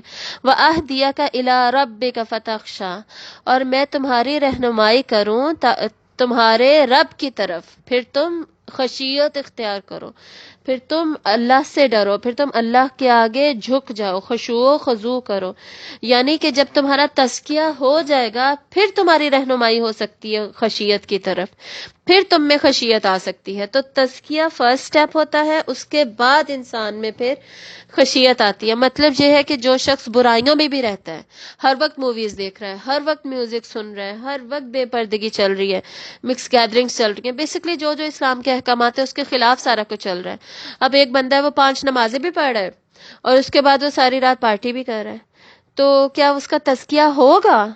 کیا اس کی روح وہ پروان چڑھے گی؟ اس کی تربیت ہوگی؟ نہیں ہوگی. ایک طرف اس نے اپنی روح کو غذا بھی دی، دوسری طرف اس کو مارا بھی ہے، تو وہ مرنے کی طرف بیچاری زیادہ جائے گی. تو اس کا تزکیہ نہیں ہوگا تو خشیت بھی نہیں آئے گی. خشیت نہیں آئے گی تو ہم اپنے اچھے انجام جنت کی طرف نہیں پہنچیں گے. یہ آگے ہی ان آیات میں یہ کلیئر ہو جائے گا. اللہ تعالیٰ بتائیں گے کہ جنت ہے ہی ان کے لیے جو خشیت اختیار کرتے ہیں. خشیت کا جو ورڈ ہے وہ خشوع سے ہی ہے، خشوع، یخشا، یعنی اللہ کے آگے اپنی بندگی کا اظہار، اپنے آپ کو بندہ سمجھتے ہوئے اپنے سر کو جھکا لینا. جیسے ہم کہتے ہیں نا کہ نماز خشوع و خضوع کے ساتھ پڑھنی چاہیے، یعنی دل میں یہ کیفیات غالب ہونی چاہیے کہ میں اللہ کے آگے جھکا ہوا ہوں، میں اللہ کا بندہ ہوں اور اللہ میرا رب ہے اور وہی غالب ہے اور اسی کی چلے گی. تو یہ کیفیات تمہارے اندر پیدا ہو جائیں، تم خشیت اختیار کرو، تم اس طرف آ جاؤ. فَأَرَاهُ الْآيَةَ الْكُبْرَىٰ، پھر اس نے دکھائی اسے بہت بڑی نشانی. تو اللہ تعالیٰ نے حضرت موسیٰ علیہ السلام سے کیا فرمایا تھا کہ جب وہ تمہاری اگر بات نہ مانے تو اسے پھر آیت الکبریٰ دکھانا، مطلب میریکل دکھانا، جو میں نے تمہیں معجزہ دیا ہے، جو بینات تمہیں دی گئی ہیں وہ تم اب اس کو دکھانا. اور حضرت موسیٰ علیہ السلام کا معجزہ کیا تھا؟ سورۃ الاعراف میں ہم پڑھتے ہیں حضرت موسیٰ علیہ السلام کو 9 معجزے دیے گئے، ٹوٹل 9. اب ان میں سے بڑے کون سے تھے؟ ایک عصائے موسیٰ، جو حضرت موسیٰ علیہ السلام کا عصا تھا، جس کو وہ پھینکتے تو وہ بہت بڑا سانپ بن جاتا. اور دوسرا ان کا ید بیضاء جو تھا، جب وہ اپنا بازو کھولتے تو وہ چمکنے لگتا، چاند کی طرح چمکنے لگتا، سفید روشنی نکلتی اس میں سے. تو علماء کرام کی رائے کیا ہے کہ ان دونوں میں سے ہی کوئی ایک مطلب ہے یہاں پر آیت الکبریٰ کا. تو ہمیں کیا پتا چلا کہ اللہ تعالیٰ نے اپنے رسولوں کو ایک تو پیغام دیا، میسج دیا کتاب کے ذریعے، دوسرا معجزہ دیا. تمام رسولوں کو اللہ تعالیٰ نے پیغام اور معجزہ دیا. اور آپ صلی اللہ کہنے کا مقصد یہ ہے کہ رسولوں کو اللہ تعالیٰ نے پیغام اور معجزہ الگ الگ دیا، جو ہمیں قرآن مجید میں جن کا بھی پتہ چلتا ہے. لیکن آپ صلی اللہ علیہ وآلہ وسلم کو اللہ تعالیٰ نے جو پیغام دیا قرآن، وہی آپ صلی اللہ علیہ وآلہ وسلم کا سب سے بڑا معجزہ بھی تھا. وہ معجزہ جو کہ حق اور باطل میں فرق کرنے والا ہوتا ہے. تو اس سے ہمیں یہ بھی پتہ چلتا ہے کہ جب کوئی پیغام سن کر نہیں مان رہا تو اسے کیا دکھایا جاتا ہے؟ معجزہ. تو اللہ تعالیٰ نے ہم وہ امت ہیں جن کے لیے اللہ تعالیٰ نے معجزہ اب تک تا حیات ہمارے سامنے رکھا ہوا ہے. قرآن معجزہ ہے آپ صلی اللہ علیہ وآلہ وسلم کا. حضرت موسیٰ علیہ السلام کا عصا آپ کے ساتھ ہی دفن ہو گیا. حضرت موسیٰ علیہ السلام فوت ہوئے تو اور آپ کا عصا اب فرض کریں اگر تھا بھی یہودیوں کے پاس تو اس کا معجزہ تو ختم ہو گیا نا، وہ دوبارہ سانپ تو نہیں بنتا تھا، یا وہ دوبارہ دریائے نیل کو الگ الگ تو نہیں کر سکتا، وہ تو اللہ تعالیٰ نے معجزہ ختم کر دیا حضرت موسیٰ کے ساتھ۔ حضرت عیسیٰ علیہ السلام کو اللہ تعالیٰ نے اٹھا لیا تو ان کے جو معجزات تھے کہ وہ مردہ کو اللہ کے حکم سے زندہ کرتے، برس کی بیماری ختم کرتے، نابینا کو آنکھیں دے دیتے اللہ کی مرضی سے، اللہ نے وہ سب معجزات بھی لے لیے، ٹھیک ہے نا، یعنی دنیا سے چلے گئے یہ معجزات، لیکن آپ صلی اللہ علیہ وآلہ وسلم کا وہ واحد معجزہ ہے جو تا قیامت ہمارے پاس موجود ہے، ہم اسے دیکھتے ہیں، اس سے سیکھتے ہیں، اس کے معجزاتی جو اس کے اندر جو معجزات ہیں اس کو ہم محسوس کرتے ہیں، ہم انہیں سمجھ سکتے ہیں۔ کس طرح؟ ایک تو یہ بات ہمیں کلیئر ہو گئی کہ جب پیغام دیا جاتا ہے، جب جس کو پیغام نہیں کلیئر ہوگا اس کو معجزہ بھی دیا جاتا ہے، تو ہمارے پاس تو اللہ تعالیٰ کا یہ فضل و کرم ہے کہ ہمارے پاس معجزہ بھی موجود ہے۔ آپ صلی اللہ علیہ وآلہ وسلم کا اگر کوئی نہیں مانتا تو ہم اس کو معجزہ بتائیں۔ اب آپ کہیں گے کہ فرق کیا ہوا، قرآن ہی میں تو پیغام تھا، قرآن ہی میں تو معجزہ ہے، تو فرق کیسے کریں گے؟ معجزہ ہوتا کیا ہے؟ عاجز کر دینے والی چیز، سامنے والے کو عاجز کر دے، جو مطلب کمزور، عاجز کیا ہوتا ہے؟ کمزور کر دے، کمزور کر دے مطلب کہ سامنے والا اس کے آگے اپنی ہار مان لے، ہار تسلیم کر لے اور جھک جائے کہ ایسا تو کوئی کر ہی نہیں سکتا، ایسا تو میں بنا نہیں سکتا۔ دنیا کا ہر معجزہ جو تھا وہ اسی لیے تھا کہ سامنے والا اس کے آگے جھک جائے، اپنے آپ کو عاجز مان لے، کمزور مان لے کہ یہ تو کوئی اور نہیں کر سکتا اللہ کے سوا، اس کے آگے تو میں کچھ بھی نہیں ہوں، میں جھکا ہوا ہوں۔ تو قرآن کے اندر وہی معجزہ ہے۔ اللہ تعالیٰ نے قرآن میں 5 دفعہ چیلنج کیا کہ اس کی ایک آیت بھی بنا کے لا سکتے ہو تو لے آؤ، چاہے جنوں انسانوں جس کو مددگار بنانا ہے بنا لو۔ اور صرف یہی بات نہیں ہے کہ اس کی آیت ایک بنا لینا، اس آیت میں وہی مطلب ڈالنا، وہی حکمت ڈالنا، وہی ردم ڈالنا، اتنی ہی دفعہ اس کو ریپیٹ کرنا۔ پھر جس طرح قرآن مجید کے نظم و ضبط ہے، اس کی آرگنائزیشن ہے، اس کے ورڈ کاؤنٹ ہے، اور اتنے زیادہ معجزات ہیں قرآن مجید میں۔ اعجاز القرآن کا پراپر ایک سبجیکٹ ہے جس سے جو کہ بہت ڈیٹیلڈ سبجیکٹ ہے، جس سے ہمیں پتہ چلتا ہے کہ قرآن مجید معجزہ کس طریقے سے ہے، کیسے ہے، اور جب ہم وہ پڑھتے ہیں نا تو وہ ہماری آنکھیں کھلی کی کھلی رہ جاتی ہیں۔ ابھی تو ہم موسٹلی ہم میں سے زیادہ تر جو لوگ ہیں انہوں نے تو بس قرآن کو لپیٹ کے رکھا ہوا ہے الماری میں، احساس ہی نہیں ہے کہ اس کے اندر کیا ہے، اس کا پیغام کیا ہے، دوسرا اس میں معجزہ کیا ہے۔ اور پھر جو لوگ پڑھتے ہیں وہ کوشش یہ کرتے ہیں کہ بس مجھے بیسکس پتہ چل جائیں، مجھے اس سے زیادہ پتہ کرنے کی ضرورت ہی نہیں ہے، بس بیسکس کیا ہے، کیوں ہے، بس ہوتا ہے نا ایک ذمہ داری پوری ہو جائے۔ میں اللہ تعالیٰ کے سامنے بس کہہ دوں گا جی میں نے پڑھ لیا تھا، ایک دفعہ میں نے ہمت کر لی تھی، 16 سال میں نے دنیاوی سٹڈیز کی ہیں، یا 18 ایئرز یا 20 ایئرز، اس کے بعد میں نے پروفیشنل لائف میں بھی اپنے پروفیشنل کریئر کے لیے بھی پروفیشنل کورسز بھی بہت لیے، وہ بھی پڑھے، لیکن قرآن کو میں نے بس صرف 1 سال ہی دیا۔ تو 1 سال میں اب آپ چاہتے ہیں کہ یہ ترجمہ بھی پتہ چل جائے، ساری تفاسیر بھی پتہ چل جائے اور معجزات بھی پتہ چل جائے، تو یہ تو پاسبل نہیں ہے۔ تو ساری زندگی قرآن کے ساتھ جڑیں اور ترجمہ پڑھیں، پھر تفسیر پڑھیں، حفظ کریں قرآن کو۔ حفظ کے ساتھ میرا اپنا پرسنل ایکسپیرینس ہے، جو حفظ قرآن مجید کے حفظ سے جو اس کے معجزات انسان کے اوپر کھل کر سامنے آتے ہیں نا، اور جو تفسیر کے پوائنٹس آپ کے خود ذہن میں آتے ہیں، خود کلیئر ہوتے ہیں، وہ کسی اور طریقے سے نہیں ہوتے۔ کیوں؟ کیونکہ ہمارے لیے یہ فورن لینگویج ہے۔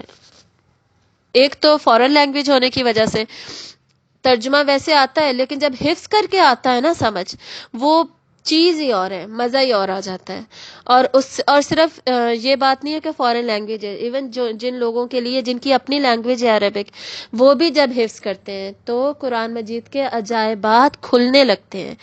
یہ حدیث اتنی خوبصورت ہے، آپ صلی اللہ علیہ وآلہ وسلم نے فرمایا کہ قرآن کے عجائبات تا قیامت تک واضح ہوتے رہیں گے اور وہ پھر بھی کبھی ختم نہیں ہوں گے۔ جو جتنا اس کو پڑھنے کی کوشش کرے گا، جتنا زیادہ اس پہ تدبر کرے گا، اتنا زیادہ اس کو اس میں سے حکمت کے موتی ملتے جائیں گے اور اس کا اعجاز بھی پتہ چلے گا، اور وہ یہ پروسیس تا قیامت جاری رہے گا۔ اسی لیے تو یہ معجزہ ہے، یہ پروسیس کبھی نہیں رکے گا، اور علماء جو ہیں کبھی سیر نہیں ہوں گے اس کو پڑھ کر۔ یہ بھی آپ سے علیہ وسلم نے فرمایا، یعنی کبھی ان کا دل نہیں بھرے گا، ہمیشہ ان کو کچھ نیا ملتا جائے گا، نیا پتہ چلتا جائے گا، ان کی یہ خواہش بڑھتی جائے گی کہ وہ اور سیکھیں اور سیکھیں، اور ہونا بھی یہی چاہیے۔ تزکیہ کی بات کی تھی نا ہم نے، تو جو لوگ تزکیہ کر رہے ہوتے ہیں نا اپنا ساتھ ساتھ، برائیوں کو ہٹا رہے ہیں، جو وہ جھاڑیاں اگائی ہیں ان کو ریموو کر رہے ہیں تاکہ ہماری اچھی فطرت پروان چڑھے، ہم وہ بن سکیں جو کہ اللہ تعالیٰ چاہتے ہیں کہ ہم بنیں۔ تو جو اس پروسیس میں ہو رہا تھا نا، اس کا دل نہیں کرتا کہ قرآن سے الگ ہو، وہ قرآن کے ساتھ اپنے آپ کو جوڑ کے رکھتا ہے، وہ صرف یہ نہیں کہتا کہ میں صرف ترجمہ پڑھ لوں اور کچھ نہیں، وہ چاہتا ہے کہ میں اب اس کو انڈرسٹینڈ بھی کروں، تفسیر سمجھوں، اور جو تفسیر سیکھتا ہے اس کا دل کرتا ہے کہ میں حفظ بھی کروں۔ اور میں نے بہت سارے ایسے حافظ دیکھے، اور آپ نے بھی زیادہ ایسے ہی حافظ دیکھے ہوں گے جو قرآن کا ترجمہ اور تفسیر نہیں سمجھتے۔ تو مجھے یقین کریں دکھ ہوتا ہے اس بات پر کہ حافظ ہیں اور سمجھتے نہیں ہیں کہ پڑھ کیا رہے ہیں۔ تو اللہ تعالیٰ نے خود فرمایا کہ عالم کو فوقیت حاصل ہے عابد پر، عالم کی فوقیت ہے عابد پر، اس طرح جیسے تم سب میں ہوں، یعنی آپ صلی اللہ علیہ وآلہ وسلم ہے۔ اور دوسری حدیث کیا ہے؟ جیسے تمام ستاروں میں چاند اتنا زیادہ پرومیننٹ ہوتا ہے، اس طرح عالم کو فضیلت حاصل ہے عابد کے اوپر۔ تو جو ساری رات تلاوت کرتا رہتا ہے، نماز پڑھتا رہتا ہے، اس کے بجائے وہ شخص جو کہ علم لے رہا ہے اور علم دے بھی رہا ہے، اس کو فضیلت حاصل ہے۔ یہ اتنی خوبصورت اور دو احادیث ہیں یہ۔ تو ہمیں علم سے انسان کو فضیلت ملتی ہے۔ حضرت آدم کی سٹوری سورۃ البقرہ میں ہم شروع میں پڑھتے ہیں، اس میں کیا تھا؟ علم سے بات شروع ہوتی ہے، اللہ تعالیٰ نے حضرت آدم کو نام سکھائے سارے، پھر فرشتوں کو بولا سجدہ کرنے کا، اس سے پہلے تھوڑی بولا ایک جسم بنا دیا تو جی سجدہ کر لو، بھئی کسی بات پہ فضیلت دی تو بولا نا سجدہ کرو، تو پھر پھر علم کی وجہ سے فضیلت ہوئی نا ہماری، روح ڈالی، علم دیا، پھر فضیلت ہوئی۔ تو ہم اب کیا کرتے ہیں؟ روح کی ہمیں کوئی فکر ہی نہیں ہے، ہم اپنی روح کو ٹوٹلی اگنور کرتے ہیں، جیسے شیطان نے اگنور کیا۔ ابلیس نے کہا میں نہیں سجدہ کروں گا، اس نے کیا دیکھا؟ اس نے دیکھا یہ مٹی کا جسم بنا ہے، میں آگ کا ہوں، اس نے صرف جسم کو دیکھا، اس نے روح کو اگنور کر دیا۔ ہم کیا کرتے ہیں؟ ہم بھی صرف اپنا جسم ہی دیکھتے ہیں، میں خوبصورت لگوں، میرے کٹنگ ایسی ہو، میرا میک اپ ایسا ہو، میرے کپڑے ٹرینڈی ہو، فیشنیبل ہو، سٹائلش ہو، اس برانڈ کے ہو، میرے جوتے 50 جوتوں کے جوڑے ہوں، میچنگ ہو، پتہ نہیں کیا کچھ، جیولری وغیرہ، سارا کچھ ہمارا ان سب پہ فوکس ہوتا ہے نا، اور میں صحیح خوبصورت تیار ہو کر جاؤں، سب کی نگاہیں مجھ پر ہوں۔ ہم نے بھی کیا کیا؟ وہی جو شیطان نے کیا تھا، مٹی کے جسم کو دیکھا، روح کو نہیں دیکھا۔ اور ابلیس نے جب یہ کیا، پھر اس نے کہا کہ میں تو سب کو بہکاؤں گا، اور بہکانے میں اس نے بھی یہی وار اختیار کیا، ہمیں ہمارے جسموں کے پیچھے لگا دیا۔ اور ہم پردہ کیوں نہیں کرتے؟ ہم اپنے آپ کو دکھانا چاہتے ہیں، میں کتنی خوبصورت ہوں، میں دکھانا چاہتی ہوں خود کو، لوگ میری تعریف کریں، میرے بارے میں بات کریں، مجھ سے امپریس ہوں۔ امپریس کیسے کرنے کی کوشش کرتے ہیں؟ اپنے جسم کے ذریعے سے۔ روح کہاں گئی؟ ہم اپنے روح کے ذریعے سے، اپنے علم کے ذریعے سے ہم اپنے آپ کو کیوں نہیں ثابت کرتے؟ بہت سارے لوگ جی لڑکیوں کو کریئر اورینٹڈ ہونا چاہیے، پروفیشنل ہونا چاہیے، بھئی اس کی بیس بھی تو علم ہے نا، پھر سارا فوکس ہمارا میک اپ اور کپڑوں جیولری پہ کیوں ہوتا ہے؟ پھر ہماری عقل پہ کیوں نہیں پھر ہوتا؟ عقل کو یوز کرنے پہ، علم کو یوز کرنے پہ۔ اگر دنیا میں بھی پھر ترقی تو اسی پر ہے، ان چیزوں پر تو نہیں ہے۔ تو پھر بہتر نہیں ہے کہ اللہ تعالیٰ ہم انسان اللہ تعالیٰ کی بات کو سمجھ جائیں، جو اللہ نے ہمیں حکم دیا ہے کہ اپنے آپ کو کور کرو، تمہارا جسم اتنا اہم نہیں ہے جتنا تمہاری روح ہے، روح کو پروان چڑھاؤ، اس کو پروان چڑھاؤ، اس کی نیڈز کا خیال رکھو، اور پھر تم ان عجائبات تک پہنچ سکو گے، پھر تم انڈرسٹینڈ کر سکو گے کہ قرآن کا معجزہ کیا ہے۔ تو اگر اب آپ قرآن الماری میں بند پڑا ہے نا، اور آپ یہ کہیں کہ مجھے اس کا معجزہ سمجھ آ جائے، تو ایسے نہیں سمجھ آئے گی، اس کے لیے تھوڑی محنت کرنی پڑے گی۔ تو وہ محنت کیجئے، تلاش کیجئے، دوسرا دعا کیجئے، دوا اور دعا دونوں کیجئے، تو دیکھیے آپ کو ایسے معجزات پتہ چلیں گے نا کہ وہ اتنے اوور ویلمنگ ہوتے ہیں، اتنے اوور ویلمنگ کہ تھوڑی دیر نا بندہ کہتا ہے کہ اب مجھ سے مزید نہیں پڑھا جا رہا، میں تھوڑی دیر چپ کر کے بیٹھوں، یا اتنی حیرانی پریشانی ہو رہی ہوتی ہے، وہ دل کانپنے لگتا ہے کہ کتنی بڑی باتیں ہیں، یہ کتنی بڑی آیات ہے، یہ کیسا معجزہ ہے. لیکن وہ اس پہ پہنچنے کے لیے پھر محنت کرنی پڑتی ہے، اور وہ محنت کیجیے. آگے دیکھیے، لیکن فرعون نے کیا کیا؟ فرعون نے اتنا بڑا معجزہ بھی دیکھ لیا، اور آگے اس نے کیا کیا؟ فَكَذَّبَ وَعَصَىٰ، تو اس نے جھٹلا دیا اور اس نے نافرمانی کی. تو حضرت موسیٰ علیہ السلام نے اپنا عصا اس کے سامنے اس کے دربار میں بھی پھینکا تھا، حضرت ہارون بھی ساتھ تھے جو ان کے بڑے بھائی تھے اور نبی تھے. تو اس نے جھٹلا دیا اور اس نے کہا کہ میں نہیں مانتا، نافرمانی کی اللہ تعالیٰ کے احکامات کی. جھٹلا دیا مطلب کہہ دیا کہ جی یہ جادو ہے، یہ جھوٹ ہے، تم اللہ کے رسول بھی نہیں ہو، یہ سب جھوٹ ہے، میں سچا ہوں. ثم ادبر، پھر وہ پلٹا، یسعی، کوشش کرتے ہوئے، مطلب پھر وہ پلٹا اور پلٹ کے اس نے کوشش کی، کس چیز کی؟ پلاننگ کی، پلاٹنگ کی، کہ موسیٰ کو کیسے پھنسایا جائے، کیا کیا جائے. تو ہم پڑھیں گے سورۃ الشعراء میں، اس نے اپنے سارے درباریوں کو جمع کیا، وزیروں کو جمع کیا، پلاننگ کی پراپر کہ اب ہم کیا کریں کہ اس کو ہم ہرا دیں. تو وہ اس نتیجے پہ پہنچے کہ جی سارے ملک میں سے جو ہمارے بڑے بڑے جادوگر ہیں نا، ان سب کو ہم جمع کرتے ہیں. تو اللہ تعالیٰ نے حضرت موسیٰ کو، ہر رسول کو اللہ تعالیٰ معجزہ کون سا دیتے تھے؟ جو کہ اس وقت اس قوم کی اسپیشیلٹی بھی ہوتی تھی، اس کو اس اسپیشیلٹی کو عاجز کرنے کے لیے ویسا ہی پھر معجزہ دیا جاتا تھا. یعنی بڑے سے بڑے جادوگر تھے ان کے پاس. اب فرض کریں کوئی ایسی قوم ہوتی جو جانتے ہی نہیں ہے جادو کیا ہوتا ہے، ان میں ایک عصا سام بن رہا ہے، وہ تو اس سے امپریس نہ ہوتے یا کم لیول پہ امپریس ہوتے. اب وہ قوم جس میں بڑے سے بڑے جادوگر ہیں، ان کے سامنے پھینکا جائے عصا سام بنتا ہوا، تو انہیں پتہ چل جائے گا، کیونکہ انہیں ٹرک آف ٹریڈ پتہ ہے، ٹرکس سارے پتہ ہے کہ ایسا جادو سے ایسا تو نہیں ہو سکتا، یہ تو واقعی اصل میں ہوا ہے، یہ معجزہ ہے، یہ ہوتا ہے، یہ قوت ہوتی ہے معجزے کی.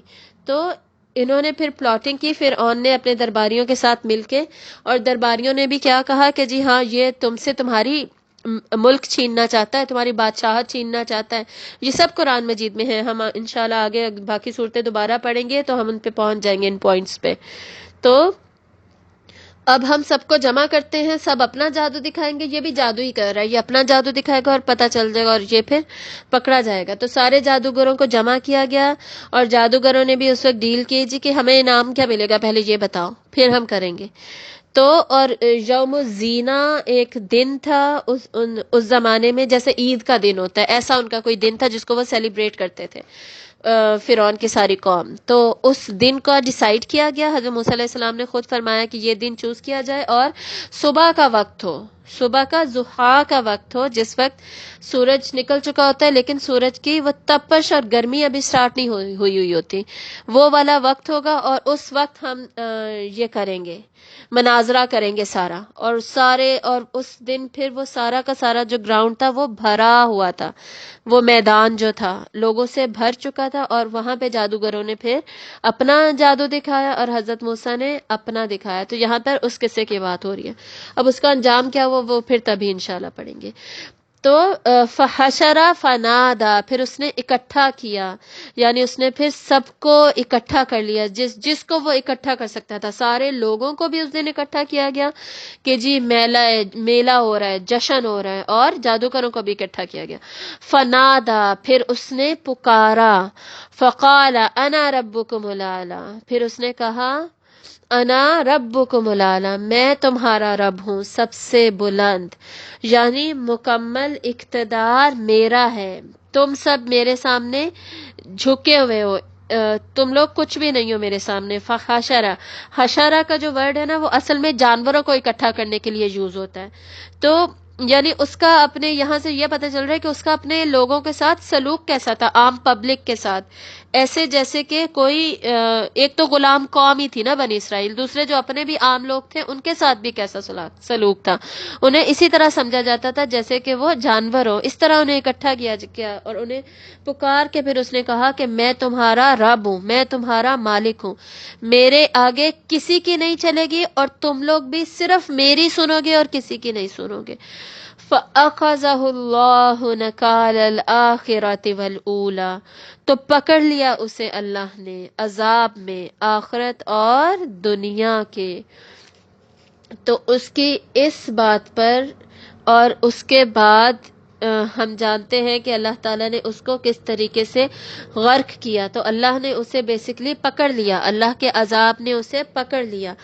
آخرت میں بھی، آخرت کا پہلے ذکر کیوں ہے؟ کیونکہ آخرت کا عذاب زیادہ شدید ہے، زیادہ سخت ہے، اور دنیا کے بھی، دنیا کا بعد میں ذکر ہے کیونکہ دنیا میں بھی ان کا عذاب شروع تو ہو چکا، لیکن ظاہر ہے جو دنیا کی سختی ہے وہ آخرت والی تو نہیں ہے نا، آخرت کی سختی تو شدید ہوگی جو کہ قیامت کے دن قائم ہونے کے بعد سے شروع ہوگی۔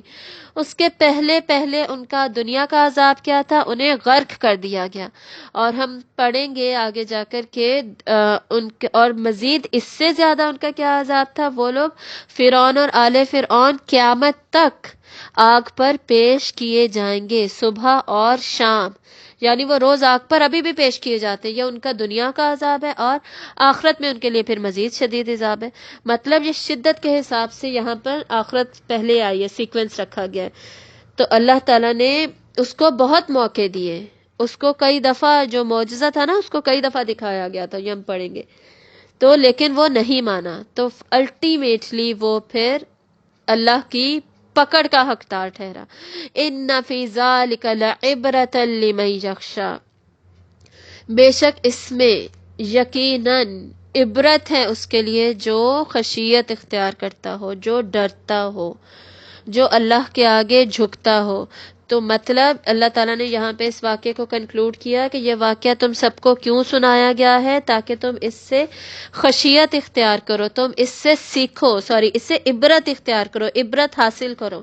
عبرت کیا ہوتا ہے؟ وہ نصیحت جو کہ ہمیں بدل کر رکھ دے، یعنی وہ نصیحت جو کہ ہماری برائی کا نکال کر ہمیں اچھائی کی طرف لے جائے، ہمیں جھنجھوڑ کے رکھ دے کہ ہمارے اندر جو تبدیلی ریکوائرڈ ہے وہ آ جائے۔ یہ ہوتا ہے عبرت حاصل کرنا، عبرت والا سبق حاصل کرنا، یا عبرت والی نصیحت حاصل کرنا۔ عبرت سے اردو میں جو ہم ورڈ پڑھتے ہیں عبور کرنا، وہ بھی اس میں وہ اسی سے بنا ہوا ہے، یعنی دریا کو عبور کرنا، مطلب ایک کنارے سے دوسرے کنارے پر چلے جانا۔ تو جو عبرت حاصل کرتا ہے وہ بھی برائی سے اچھائی کی طرف پھر چلا جاتا ہے، یہ مقصود ہوگا عبرت حاصل کرنے کا۔ تو اللہ تعالیٰ کیا کہہ رہے ہیں کہ یہ واقعہ تمہارے لیے کافی ہے کہ اس سے تم عبرت حاصل کر لو، اور عبرت حاصل کر کے پھر تم خشیت اختیار کرو۔ اور خشیت کا اپوزٹ کیا ہوتا ہے؟ تکبر اور بڑائی اور سرکشی۔ تو تمہاری تکبر اور سرکشی کا خاتمہ کس میں ہے؟ خشیت میں ہے۔ جو تکبر اور سرکشی کرے گا اس میں خشیت نہیں ہوگی، اور جو خشیت کرے گا، خشیت جھک جانا، جھکنے کا مطلب کیا ہے؟ اللہ کے احکامات کو مان جانا، تسلیم کر لینا کہ ہاں اب میں وہی کروں گا جو اللہ نے کہا ہے۔ سرکش کون ہوتا ہے؟ میں وہ نہیں کروں گا جو اللہ نے کہا ہے، میں وہ کروں گا جو میری مرضی ہے۔ تو دونوں ایک دوسرے کے بالکل اپوزٹ میں آتے ہیں۔ تو اللہ تعالیٰ کیا کہہ رہے ہیں کہ تم سرکش مت بننا، طغا مت کرنا، تم کیا کرنا؟ خشیت اختیار کرنا، ٹھیک ہے؟ تو یہ جیسے شروع میں ہم نے بات کی تھی کہ ان دونوں کانسیپٹس کا کمپیریزن ہوگا اس صورت میں، تو یہ واقعہ سنا کر بھی اللہ تعالیٰ نے مزید اس کمپیریزن کو کلیئر کر دیا۔ اور فرعون کو بھی کیا کہا گیا تھا کہ وہ خشیت اختیار کرے، اس نے خشیت اختیار نہیں کی۔ تو اللہ تعالیٰ کیا کہہ رہے ہیں؟ اس کو اب میں نے تمہارے لیے ایک عبرت کی نشانی بنا دیا کہ تم اس سے سیکھ کر عبرت حاصل کر لو، خود کو درست کر لو۔ اور اس نے خشیت اختیار نہیں کی تو تم لیکن اب خشیت اختیار کر لو، اگر تم چاہتے ہو کہ تم کامیاب ہو۔ اور اگر تم ماضی سے نہیں سیکھتے، ماضی کے اس قصے سے نہیں سیکھتے، تو بھائی اپنے پریزنٹ پہ غور کر لو، اپنے حال کو دیکھ لو، اس میں تمہیں اللہ تعالیٰ کی تخلیق نہیں نظر آتی؟ وہ فرعون جو اتنے بڑے بڑے پیرامڈز بناتا تھا اور اپنے آپ کو رب کہتا تھا اور اپنے آپ کو ہر چیز کا مالک کل مختار سمجھتا تھا، تو تمہیں یہ نہیں سمجھ آ رہی کہ اس کا یہ انجام ہوا؟ اور یہ جو ارد گرد تمہارے تخلیق بکھری پڑی ہے، آسمان ہے، اس کے آرکیٹیکچر پہ کیوں نہیں غور کرتے؟ اس سے پھر تم نتیجے پہ پہنچ جاؤ۔ تو یہی بات ہوگی اگلے سیکشن میں، آیت نمبر 27 سے آیت نمبر 33 تک۔ اَأَنتُمْ أَشَدُّ خَلْقًا أَمِ السَّمَاءُ، کیا تم زیادہ سخت ہو تخلیق میں؟ تمہاری تخلیق زیادہ اچھی تھی، زیادہ مضبوط تھی، یا آسمان کی؟ آسمان کو اللہ تعالیٰ نے اتنا اونچا، اتنا درست، اتنا متوازن، بغیر ستونوں کے کھڑا کیا، جو کہیں سے پھٹا ہوا نہیں ہے، کہیں کسی اس میں کوئی سوراخ نہیں ہے، کہیں سے وہ گر نہیں رہا۔ جہاں کہیں تم چلے جاؤ تم آسمان کو دیکھ سکتے ہو، چاہے تم پانیوں میں ہو، تم پہاڑوں پہ ہو، تم زمین میں ہو، تم کسی کھائی میں ہو، تم جہاں کہیں بھی ہو، دنیا کے کسی بھی کونے میں ہو، وہ چھت تمہارے اوپر ہے۔ ایسی چھت اللہ تعالیٰ نے بنائی ہے۔ تو تم جو اتنا کچھ بناتے ہو، یا فرعون نے جو ایسے پیرامڈز بنائے تھے، کون زیادہ اچھا ہے؟ کون زیادہ تخلیق میں اچھا ہے؟ تمہیں کیا یہ نظر نہیں آتا؟ کیوں نہیں تم اللہ تعالیٰ کی معرفت تک پہنچ پاتے؟ تزکیے کے ذریعے سے تم اس کنکلوژن پہ کیوں نہیں پہنچ رہے جس پہ تمہیں پہنچنا چاہیے؟ بناہا، اس نے بنایا اسے، رفع سمکہا فسواہا، اس نے بلند کیا اس کی چھت کو، پھر اس نے درست کر دیا اس کو۔ یعنی وہ آسمان کی تخلیق کس کی ہے؟ اس کا خالق کون ہے؟ اللہ۔ اللہ نے اس کو بنایا، اس کو اتنا بلند کیا، ایسی وہ چھت ہے، اور پھر اس کو درست بھی کر دیا۔ درست کرنا مطلب پہلے اس کا سٹرکچر بنایا، جیسے کسی بھی چیز کا سٹرکچر بنایا جاتا ہے، پھر اس کو بیوٹیفائی کیا جاتا ہے، خوبصورت کیا جاتا ہے، اس کو جو اس میں مزید ایڈیشنز کرنے کی ضرورت تھی وہ سب کر دی جاتی ہے، کہ وہ ایکسیلنس کے لیول پہ ایک تخلیق پہنچ جاتی ہے۔ اور اللہ کی تخلیق تو ہے اللہ کی تخلیق جو ہے وہ تو پرفیکشن کے لیول پہ ہے۔ تو ایسا اللہ تعالیٰ نے اس کو درست کر دیا، خوبصورت بنا دیا۔ وَأَغْطَشَ لَيْلَهَا وَأَخْرَجَ ضُحَاهَا، اور اس نے اس کی رات کو تاریک کیا۔ کس کی رات کو؟ آسمان کی طرف اشارہ ہے۔ جب بھی پروناؤنس یوز ہوتے ہیں نا کسی آیت میں، وہ ہمیشہ کسی ناؤن کی طرف اشارہ کر رہے ہوں گے۔ ضمیر ہمیشہ اسم کی طرف ہی جاتا ہے نا، تو کون سا اسم؟ جو سب سے قریبی ہوگا، یہ مفسرین کا رول ہے، جو سب سے قریبی اسم ہوتا ہے اس کی طرف پروناؤن اشارہ کرتا ہے۔ تو وہ جو آسمان ہے اس میں جب رات ہوتی ہے، اس کی رات کو کس نے تاریک کیا؟ کس نے اس کو پھیلا دیا؟ اللہ تعالیٰ نے پھیلا دیا۔ وَأَخْرَجَ ضُحَاهَا، اور اس نے نکالا اس کی دھوپ کو۔ یعنی پہلے رات ڈھانپ لیتی ہے سورج کو، سورج کی روشنی کو۔ جیسے میں نے بتایا تھا، یہ فرعون اور اس کی جو آل تھی، یہ سب کس کی پوجا کرتے تھے؟ سورج کی۔ تو اللہ تعالیٰ کیا بتا رہے ہیں کہ سورج کو تو زوال ہے، اس کو تو رات ڈھانپ لیتی ہے، تاریک کر دیتی ہے اس کو، اور اس نے نکالا وَأَخْرَجَ ضُحَاهَا، اس کی دھوپ کو، اور رات کے بعد پھر سے دھوپ نکل آتی ہے۔ یعنی رات اور دن کا پروسیس مسلسل چلتا رہتا ہے، کبھی ایک کو زوال آتا ہے، کبھی دوسرے کو زوال آتا ہے۔ تو کیا اللہ کی اس تخلیق سے بھی تمہیں سبق نہیں ملتا؟ اللہ کو پہچان نہیں پاتے؟ وَالْأَرْضَ بَعْدَ ذَلِكَ دَحَاهَا، اور زمین کو بعد اس نے پھیلا دیا اسے، مطلب، اور بعد ذالکہ کا یہاں پہ مراد ہے کہ مزید برآں، یعنی مزید اللہ نے کیا کیا؟ آسمان ہو گیا، مزید اللہ نے کیا کیا؟ زمین کو بھی پھیلا دیا، ایسا سموتھ بنایا۔ پھیلانا مطلب ایسی اس کی ہموار سطح بنائی کہ اس کے اوپر ہم آرام سے چل سکیں، اس کے اوپر ہم تعمیرات کر سکیں، سڑکیں بنا سکیں، پوری اکانومی جو ہے وہ ہماری اسٹیبلش ہو سکے۔ اب زمین پر پہاڑ، چٹانیں، کھائیاں، یہ سب بھی ہوتا ہے، لیکن یعنی سب کو ایسا بنایا کہ ہم اس کو ایزیلی اس میں رستے بنا سکتے ہیں، شہر بسا سکتے ہیں۔ بالکل ہی امپاسبل نہیں کر دیا اس کو، یا اتنا زیادہ مشکل نہیں کر دیا کہ انسان کر ہی نہ سکے، اور وہ صرف اسے پہاڑوں میں رہنا پڑے، یا پانی ہی پانی ہو ہر جگہ پہ، سطح ایسی ہو ہی نہ زمین جو ہے وہ لائف کو اپنے اوپر رکھنے کے لیے مناسب ہی نہ ہو۔ ایسا نہیں ہے، اللہ تعالیٰ نے اس کو ہمارے لیے مناسب بنایا۔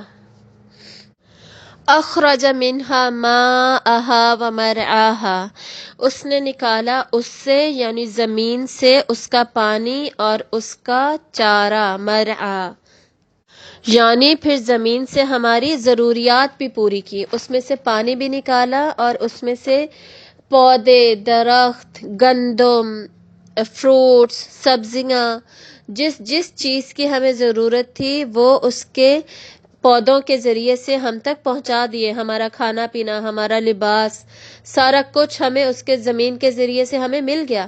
والجبال ارساہا، اور پہاڑوں کو اس نے گاڑ دیا انہیں، یعنی پہاڑوں کو اس میں نصب کر دیا. وَإِلَى الْجِبَالِ كَيْفَ نُصِبَتْ، کیسے اللہ نے نصب کیا ہے؟ کیا تم دیکھتے نہیں ہو کس طرح سے اللہ نے اتنے بڑے بڑے پہاڑ زمین میں گاڑ رکھے ہیں، جو زمین کی موومنٹس وغیرہ کو کنٹرول کرتے ہیں، اس کو اس کے پراپر آربٹ میں رکھتے ہیں، اس کی روٹیشن کو مینٹین رکھتے ہیں. تو تم اتنے بڑے بڑے پیرامڈز بناتے رہے ہو، اور اب بھی تم اتنی بڑی بڑی بلڈنگز بناتے ہو. کیا فرعون سے بھی نہیں سیکھا؟ اور کیا اپنی بھی تعمیرات دیکھ کے تمہیں نہیں پتا چلتا کہ وہ اللہ جس نے پہاڑ بنائے ہیں، ایک تو یہ کہ وہ بھی تو کسی نے بنائے ہیں نا. تو اگر اللہ کو تم یہ مانتے ہو کہ اللہ نے بنائے ہیں، کسی خالق نے بنائے ہیں، تو پھر اسی کی عبادت کیوں نہیں کرتے؟ پھر اپنی تم سرکشی کیوں دکھاتے ہو؟ پھر اپنی کیوں چلانا چاہتے ہو؟ متاع لکم ولانعامکم، فائدے کا سامان ہے، متاع ہے، متاع دنیا ہے، یعنی فائدے کا سامان ہے تمہارے لیے اور تمہارے مویشیوں کے لیے. مطلب اس زمین پہ جتنی بھی جاندار بس رہے ہیں، چاہے وہ انسان ہیں چاہے جانور ہیں، اور یہاں پر انسان اور مویشیوں کو ایک ہی آیت میں کر دیا گیا. کیوں؟ کیونکہ مویشی تمہارے لیے ہر وقت مسخر رہتے ہیں، تمہارے کاموں میں لگے رہتے ہیں. تم جو ڈومیسٹیکیٹڈ ہیں، وہ جو تم ان سے کام لینا چاہتے ہو کہ وہ تمہارے لیے کھیتی باڑی کریں، یا تمہارے لیے دودھ دیں، یا تمہارے لیے پھر ذبح ہو جاتے ہیں، گوشت ان کا تم کھاتے ہو، ہر طرح کا تم ان سے کام لیتے ہو، اور جس طرح تم چاہتے ہو ان کی وول کو یوز کرتے ہو، اس سے سویٹر بن رہے ہیں، مختلف تم ان سے کام لے رہے ہو. تو اسی طرح تم ہو میرے لیے، تمہیں بھی پھر مسخر ہو جانا چاہیے اللہ تعالیٰ کے سامنے. اگر مویشی مسخر ہے، جانور مسخر ہے، تو کیا تمہیں مسخر نہیں ہونا چاہیے؟ تم میں پھر اتنی اکڑ کیوں ہے؟ تمہاری ویلیو اس سے زیادہ نہیں ہے. جیسے اللہ ان سب کا رب ہے، اللہ تمہارا بھی رب ہے. اور جیسے تمہیں اللہ نے جانوروں کا مالک بنایا ہے اور وہ تمہارے کام آتے ہیں، تو تمہارا کیا کام ہے کہ تم اللہ کے دین کے کام آؤ. تم اللہ کے آگے ایسے سر جھکا کے رہو جیسے تمہارے مویشی تمہارے سامنے رہتے ہیں. یعنی تم اور جانور سب اللہ کے سامنے پھر ایک ہی طرح کھڑے ہوگے، ایک ہی ہو تم. اس سے زیادہ تمہاری کوئی حیثیت نہیں ہے کہ تم جھکے ہوئے ہو. تم عبد ہو، تمہارا کام ہے خشیت اختیار کرنا، تکبر کرنا نہیں. اور مکی صورتوں میں ہم دیکھیں گے کہ مویشیوں کا، جانوروں کا سورۃ الانعام بھی ہے جس کا مطلب ہی مویشی ہے. بار بار ذکر آتا ہے. کیوں ذکر آتا ہے؟ اسی لیے کہ ہم جان لیں کہ الٹیمیٹلی ہمارا مالک کون ہے. ہمارا مالک اللہ ہے. اور جیسے جانور اپنے مالک کو پہچان کر اس کے کام میں لگے رہتے ہیں، چوں چوں نہیں کرتے. مویشی ایسے جانور ہیں جن کو آپ نے کھیتی باڑی میں لگایا، وہ کرتے رہیں گے. آپ ان کا دودھ نکال رہے ہیں، وہ آپ کو یہ نہیں کہیں گے جی نہ کرو، یا کچھ گڑبڑ کریں گے، یا تکبر دکھائیں گے، اکڑ دکھائیں گے، ٹانگیں مارنے کی کوشش کریں گے. جو ڈومیسٹیکیٹڈ اینیملز ہوتے ہیں وہ یوز میں آ رہے ہوتے ہیں. تو یہی اللہ تعالیٰ ہم سے چاہتے ہیں کہ ہم اکڑ نہ دکھائیں.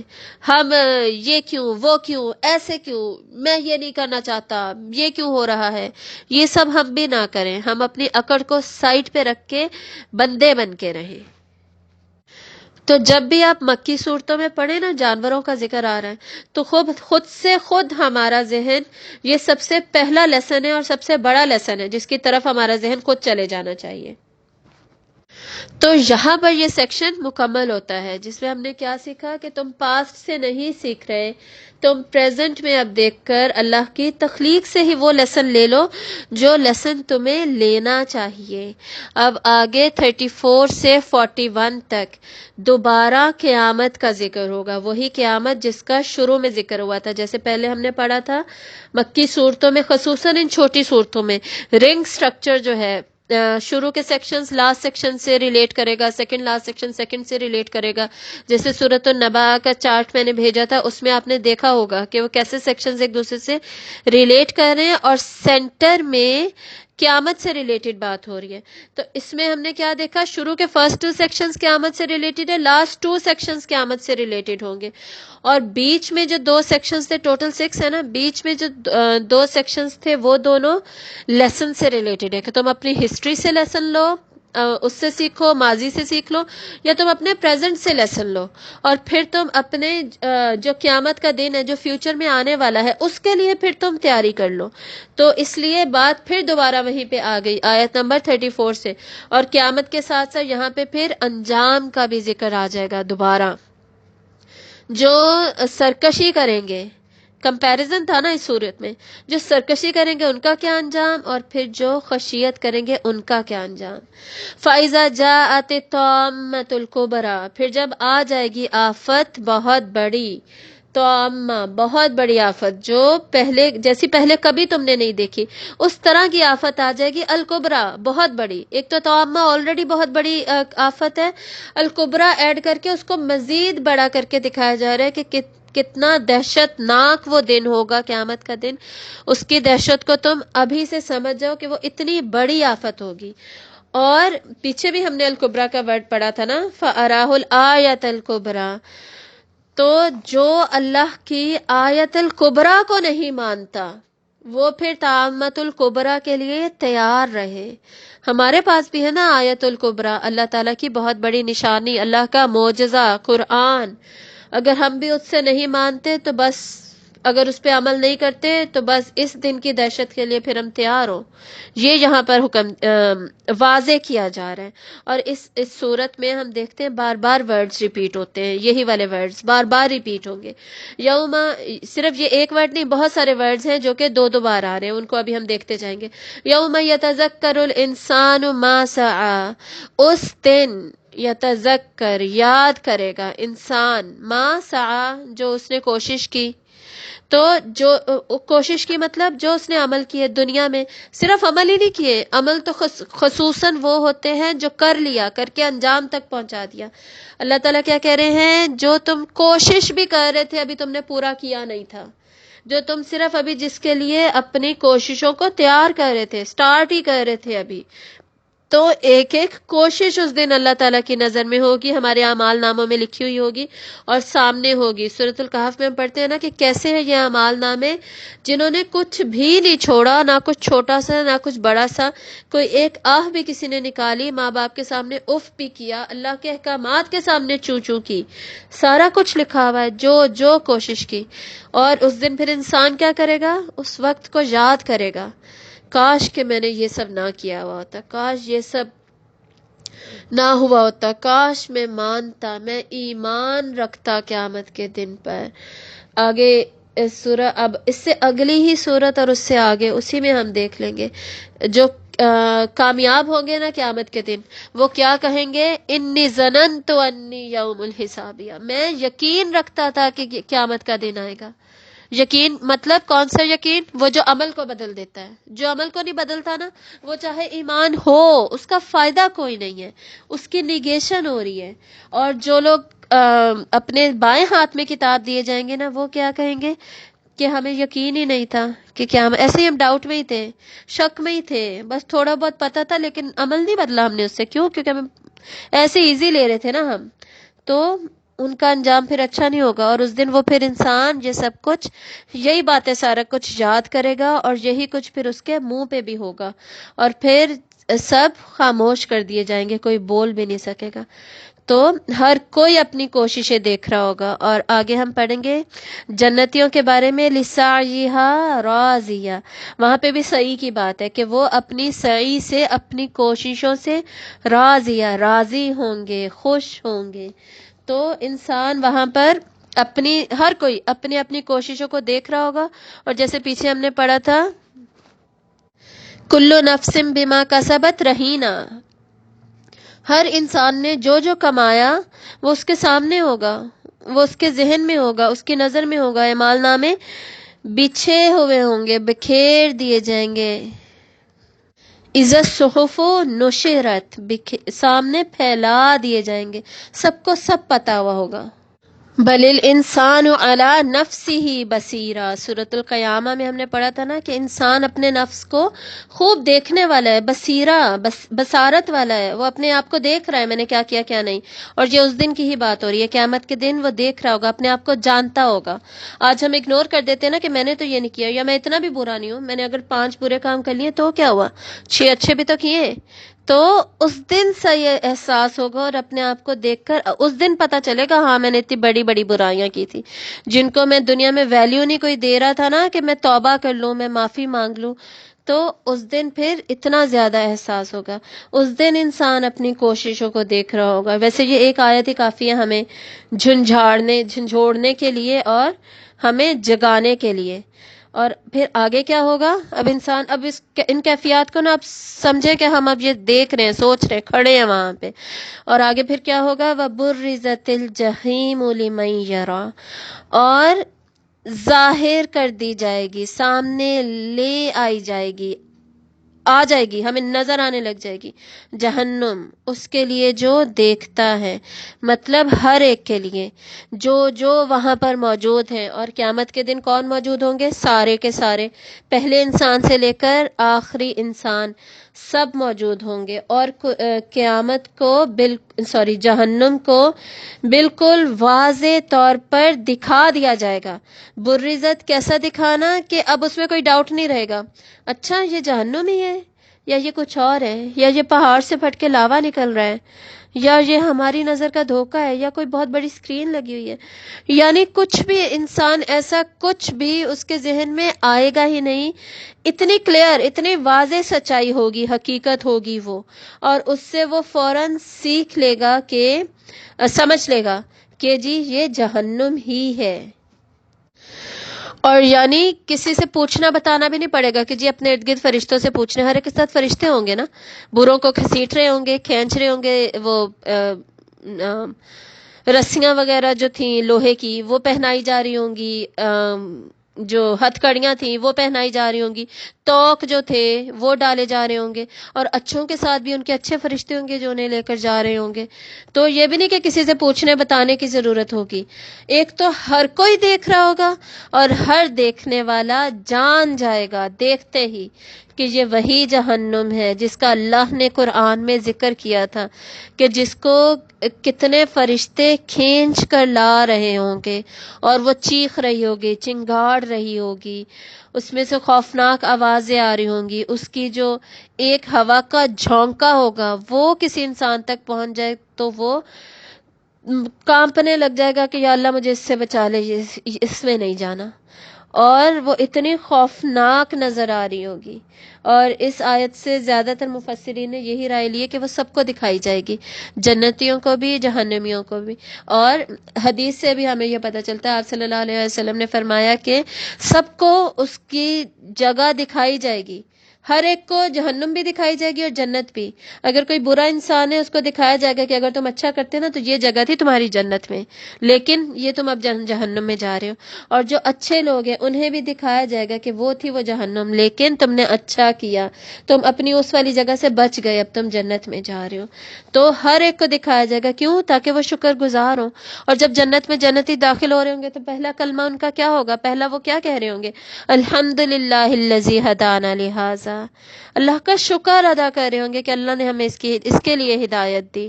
اور دیکھیں گے نہیں تو شکر کیسے ادا کریں گے؟ کریں گے، لیکن دیکھنے سے جو شکر کی کیفیت آتی ہے وہ ویسے تو نہیں آتی نا. تو اس وجہ سے وہ فل شکر کی کیفیات حاصل ہوں گی ہمیں جنتیوں کو، اور انہیں محسوس ہوگا، اور اس کے لیے وہ جہنم سب کو پھر دکھائی جائے گی. فَأَمَّا مَن طَغَىٰ، تو رہا وہ جس نے سرکشی کی. دیکھیے طغا کا ورڈ پھر سے آ گیا، جیسے ہم نے شروع میں بھی پڑھا تھا. میں نے بتایا تھا نا اس صورت میں بہت سارے ورڈز 2 دفعہ ریپیٹ ہو رہے ہیں. پہلے طغا کا ورڈ کس کے ساتھ آیا تھا؟ کس نے سرکشی کی تھی، کس نے طغیانی کی تھی، کون اپنی حدود سے باہر نکلا تھا، کس نے تکبر اکڑ دکھائی تھی؟ فرعون نے. تو اللہ تعالیٰ کہہ رہے ہیں صرف فرعون ہی نہیں، جو جس نے بھی سرکشی کی. فرعون نے تو سرکشی کی اور اللہ نے بتا دیا کہ میری پکڑ نے اسے، عذاب نے پکڑ لیا. تو اب جس نے سرکشی کی ہے جس نے اللہ تعالیٰ کی حدود کا خیال نہیں رکھا، وآثر الحیات الدنیا، اور اس نے دنیا کی زندگی کو ترجیح دی، یعنی اس نے ہمیشہ اپنے دین کے اوپر دنیا کو ترجیح دی۔ کچھ نہیں ہوتا، یہ مووی کمپلیٹ ہو جائے، نماز تو بعد میں بھی پڑھ لیں گے، اور جب تک مووی کمپلیٹ ہونی ہوتی ہے نماز کا ٹائم گزر چکا ہوتا ہے، اور پھر اس کے بعد رات کو دیر سے سوتے ہیں تو فجر بھی گزر چکی ہوتی ہے، سوتے سوتے میں ہی چلی جاتی ہے۔ ہر معاملے میں ہی اس نے آخرت کو بھلا دیا اور دنیا کے کاموں کو ترجیح دی۔ میں پڑھائی کر لوں، میرے کل ایگزامز ہیں، نماز ہی نہیں پڑھی۔ میں قرآن کا لیسن چھوڑ دوں، میں باقی سارے اپنا پڑھتا رہوں، میں میڈیکل کی تیاری کر لوں، میرے میڈیکل کے ایگزامز ہیں، میں اس کی تیاری کر لوں، میری چل رہی ہے ہاؤس جاب چل رہی ہے، میں اس میں بہت بیزی ہوں، میں 36 آورز تک کلینک میں رہتی ہوں، میں کیسے قرآن پڑھوں، میں کیسے نماز پڑھوں؟ نماز کا کوئی ہوش ہی نہیں ہے، قرآن کا کوئی ہوش نہیں ہے، اب اور بھی کسی بھی چیز کا۔ اللہ تعالیٰ کے بہت سارے احکامات ہیں، صرف یہی نہیں ہے، یہ تو بیسکس ہے نا جن کا اب ہمیں خیال نہیں رہا۔ اس کے بعد حرام حلال کا بھی لوگ اب بھول چکے ہیں، سود کو اب لوگ کوئی چیز ہی نہیں سمجھتے کہ ہمیں دنیا میں فائدے مل رہے ہیں، اللہ تعالیٰ بعد میں بھی ایسے ہی ہمیں فائدے دیں گے، معاف کر دیں گے، کوئی مسئلہ نہیں ہے، کرتے جاؤ سود کی جاب۔ آج کل اور اتنے حرام کام چلے ہوئے ہیں، جو یونیورسٹی سے لوگ پیسے دیتے ہیں دوسرے اسٹوڈنٹس کو اور ان سے اسائنمنٹس کرواتے ہیں، کانٹینٹ رائٹنگ جو ہے اسائنمنٹس کی، وہ حالانکہ وہ چیٹنگ ہے، ڈس آنیسٹی ہے انسٹیٹیوٹ کے ساتھ، فتاوی موجود ہے اس پر، لیکن آرام سے لوگ کام کریں، لوگ کیئر نہیں کرتے کہ جی یہ غلط ہے، حرام ہے۔ پیرامڈ سیلنگ اتنی زیادہ چل رہی ہے، وہ حرام ہے، وہ جائز نہیں ہے، فتاوی موجود ہے، لیکن پرواہ نہیں ہے نا لوگوں کو، دنیا کے فائدے کو ترجیح دے رکھی ہے آخرت کے فائدے پر۔ اور کتنے زیادہ معاملات میں ہمارا یہ رویہ ہوتا ہے کہ ہم دنیا کے فائدے کو ترجیح دے رہے ہوتے ہیں۔ اگر ہم اپنی زندگی کا انالیسس سٹارٹ کریں نا، صرف ایک دن کا لکھیں، a day spent today، اور اس کے نیچے ہم لکھیں pros and cons، تو سب کلیئر ہو جائے گا ہم نے اللہ کی خاطر کیا کیا، ہم نے دنیا کی خاطر کیا کیا۔ اور رات کو اپنے مائنڈ میں تو یہ ایکسرسائز ضرور کرنی چاہیے، کہاں کہاں میں اللہ کو ترجیح دے سکتی تھی، اللہ کے حکم کو، لیکن میں نے دنیا کو ترجیح دینا پریفر کیا، میں نے دنیا کی سنی اور دنیا کے فائدے میں نے دیکھے۔ تو اللہ تعالیٰ کیا کہہ رہے ہیں؟ فَأَمَّا مَن طَغَىٰ وَآثَرَ الْحَيَاةَ الدُّنْيَا، تو وہ صرف فرعون ہی نہیں، اس نے تو کی تھی طغیانی، اس نے تو سرکشی کی تھی، تو رہا وہ ہر کوئی جس نے سرکشی کی اور اس نے دنیا کی زندگی کو ترجیح دی، فَإِنَّ الْجَحِيمَ هِيَ الْمَأْوَىٰ، تو بے شک جہنم اس کا ٹھکانہ ہے۔ جہیم کیا ہے؟ جہیم جہنم کا ایک اور نام ہے۔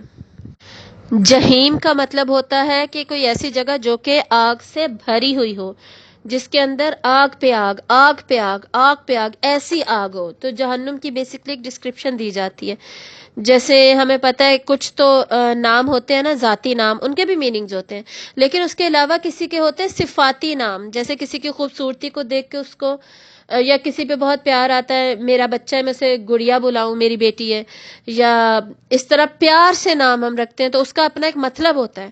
تو یہ کیا ہے؟ یہ جہنم کا ایک صفاتی نام ہے جس کا اپنا ایک مطلب ہے، وہ جہنم کی کریکٹرسٹکس کو ایکسپلین کرے گا وہ نام پھر۔ تو اس سے ہمیں پتہ چل رہا ہے کہ جہنم کیسی ہوگی، تو ان کا ٹھکانہ ایسی بھری ہوئی آگ میں ہوگا۔ وَأَمَّا مَنْ خَافَ مَقَامَ رَبِّهِ، اور رہا وہ جو ڈرا کھڑے ہونے سے اپنے رب کے سامنے، مطلب یہ کہ وہ ڈرا کہ مجھے اپنے رب کے سامنے کھڑے ہونا ہے اور مجھے حساب دینا ہوگا، تو کہیں ایسا نہ ہو اس دن میں شرمندگی سے جھکا ہوا ہوں، میری آنکھیں جھکی ہوئی ہوں، ایسا نہ ہو میں سجدے کی استطاعت ہی نہ رکھتا ہوں، جیسے سورہ قلم میں پڑھا، اللہ کو دیکھوں اور سجدہ ہی نہ کر سکوں، اور ایسا نہ ہو میرے چہرے پہ اس پہ غبار چھایا ہوا ہو، سیاہی چھائی ہوئی ہو، اتنی دہشت چھائی ہوئی ہو، ایسے حالات نہ ہو میرے، ابھی سے میں ڈر جاؤں اس سے، اللہ کے سامنے کھڑے ہونے سے، حساب دینے سے میں ابھی سے ڈر جاؤں اور ابھی سے سنبھل جاؤں۔ وَنَهَى النَّفْسَ، اور اس نے روک لیا اپنے نفس کو، عن الہوا، ہوا، خواہشات، ڈیزائرز، دنیاوی ڈیزائرز، کہ میں یہ چاہتا ہوں، میں وہ چاہتا ہوں، مجھے یہ مل جائے، میرا اتنا بڑا گھر بن جائے، چاہے میری حرام کی کمائی ہو، میں ڈاکٹر بن جاؤں، چاہے مجھے ساری نمازیں چھوڑنی پڑیں، اور میں فلاں جگہ پر جاب کر لوں، چاہے میری حرام کمائی ہو، چاہے اس میں انٹرسٹ انوالوڈ ہو، ربا ہو، اور میں ساری دنیا ٹریول کر لوں چاہے مجھے بے پردگی کرنی پڑے، یعنی کچھ بھی اپنی ڈیزائرز، اپنے نفس کی خواہشات، جو میرا نفس کیا ہوتا ہے، جو میرا دل کر رہا ہے وہ میں کروں. تو کیا ہم نے وہ کرنا ہے جو ہمارا دل کر رہا ہے، یا وہ کرنا ہے جو اللہ تعالیٰ نے کہا ہے؟ تو جو ہر وقت دل کی بات مانتے ہیں نا، دل کر رہا ہے بس کرنے کا، دل چاہ رہا ہے میں یہ کروں، دل کر رہا ہے کہ بس میں سو جاؤں اور اٹھوں ہی نہ، اور پھر میں ساری نمازیں چھوڑ دوں. تو جو انسان دل کے پیچھے، بیسیکلی نفس کے پیچھے، نفسانی خواہشات کے پیچھے چلتے ہیں نا، تو پھر ان کا انجام اچھا نہیں ہوتا. اور اللہ تعالیٰ یہاں کیا کہہ رہے ہیں کہ انہوں نے روک لیا، اپنے نفس کو خواہشات سے روک لیا، اپنے خواہشات کے پیچھے نہیں لگے رہے. اللہ نے کہا روزہ رکھو، بھوک پیاس کو چھوڑو، تو اپنے نفس کو قابو میں کیا، روزہ رکھا. اللہ تعالیٰ نے کہا وضو کرنا ہے بھئی نماز کے لیے چاہے سردی ہو، تو اپنے نفس کو قابو میں رکھا. دل تو کہہ رہا تھا کہ وضو نہ کرنا پڑے، مجھے اتنی سردی لگ رہی ہے، لیکن وضو کیا، نماز پڑھی. دل تو کہہ رہا تھا میں تیار ہو کے جاؤں، لیکن پردہ کیا. اور بہت سارے اگزامپلز، یعنی یہ تو اتنی اوپن سٹیٹمنٹس ہیں، اتنی اوپن سٹیٹمنٹس ہیں کہ آرام سے ہم ان سٹیٹمنٹس کو اپنی لائف پر اپلائی کر کے اپنی غلطیاں خود پکڑ سکتے ہیں. مجھے اتنی ہنڈریڈز آف ایگزامپلز دینے کی ضرورت نہیں ہے. یہ آیات ہر بندے پہ اپنے طریقے سے اپلائی ہوں گی، اور اگر ہم نہیں کرتے نا تو یہ ہماری غلطی ہے. پھر بھی ہم اپنی آنکھیں نہیں کھولتے، پھر بھی ہم اگنور کرتے ہیں، ہم ریئلائز ہی نہیں کرتے. دیکھیں چینج کی طرف جانے کے لیے نا فرسٹ سٹیپ ہے ریئلائزیشن. احساس تو ہو کہ میں یہ غلط کر رہی ہوں، اس کے بعد ایکسیپٹنس. اس کو اگنور ہی نہ کرتے جائیں، اپنے اندر دبائے جا رہے ہیں کچھ نہیں ہوتا کچھ نہیں ہوتا. اس کو ایکسیپٹ کریں کہ ہاں یہ میں کر رہی ہوں. جب ریئلائزیشن پھر ایکسیپٹنس ہوگی، پھر آپ چینج کی طرف جا سکیں گے اور چینج آئے گا. اور اگر آپ یہ دونوں سٹیپ نہ کریں اور پھر آپ چینج ایکسپیکٹ کریں، ایسے تو چینج نہیں آتا. اب چاہے قرآن پڑھ کر سن کر آپ کا ایمان زیادہ ہو رہا ہے، لیکن ساتھ ساتھ آپ جی اپنی خواہشات بھی پوری کر رہے ہیں. آپ اپنی صرف ڈیزائرز کا آپ کو خیال ہے، اللہ کی جو ڈیزائر ہے اس کا خیال نہیں ہے. یہ خیال نہیں ہے کہ اللہ آپ کا رب ہے. اور یہاں پر دیکھیں رب کا ورڈ بھی آ گیا، اور رہا وہ جو ڈرا کھڑے ہونے سے اپنے رب کے سامنے. جو دنیا میں یہ سمجھ لیتا نا کہ اللہ اس کا رب ہے، اور اسی وقت وہ اللہ کے آگے جھک کے کھڑا ہو جاتا نماز میں، اسی وقت ڈر جاتا، تو آخرت میں پھر اس کے چہرے پہ خوشی ہوتی. وجوہ یومئذ ناظرہ الی ربہا ناظرہ، خوشی سے اپنے رب کی طرف جا رہے ہوں گے وہ لوگ. تو اللہ کو اس دن تو ہر کوئی مانے گا، جو برے تھے، اچھے تھے، کافر تھے، جیسے بھی تھے، سب مانیں گے کہ یہ ہمارے اللہ ہی ہمارا رب ہے. اللہ کے ساتھ میرا رشتہ تو یہ تھا رب اور بندے والا، میں نے بندہ بن کے رہنا تھا. اس دن تو پھر رہنا ہی پڑے گا نا، آنکھیں جھکی ہوئی ہی ہوں گی. تو اچھا نہیں ہے کہ ہم آج ہی اللہ کے ساتھ اپنے اس ریلیشن شپ کو پہچان جائیں، اللہ کے بندے بن جائیں، اللہ کے آگے جھک جائیں، اور وہ جو اس دن کا حساب ہے اس سے آج ہی ڈر جائیں. وہ جو قیامت کا دن ہے اس سے آج ہی ڈر جائیں. اور اس ڈر کا نتیجہ کیا ہوگا؟ اپنی خواہشات نفس پہ ہمارا کنٹرول ہو جائے گا، اس سے پھر ہم رک جائیں گے، اس کو روک لیں گے. تو یہ ہیں وہ لوگ یعنی وہ لوگ جو کہ سرکشی نہیں کریں گے، بلکہ اللہ کی حدود کے آگے جھک جائیں گے. یہ نہیں کہیں گے کہ میں کیوں کروں.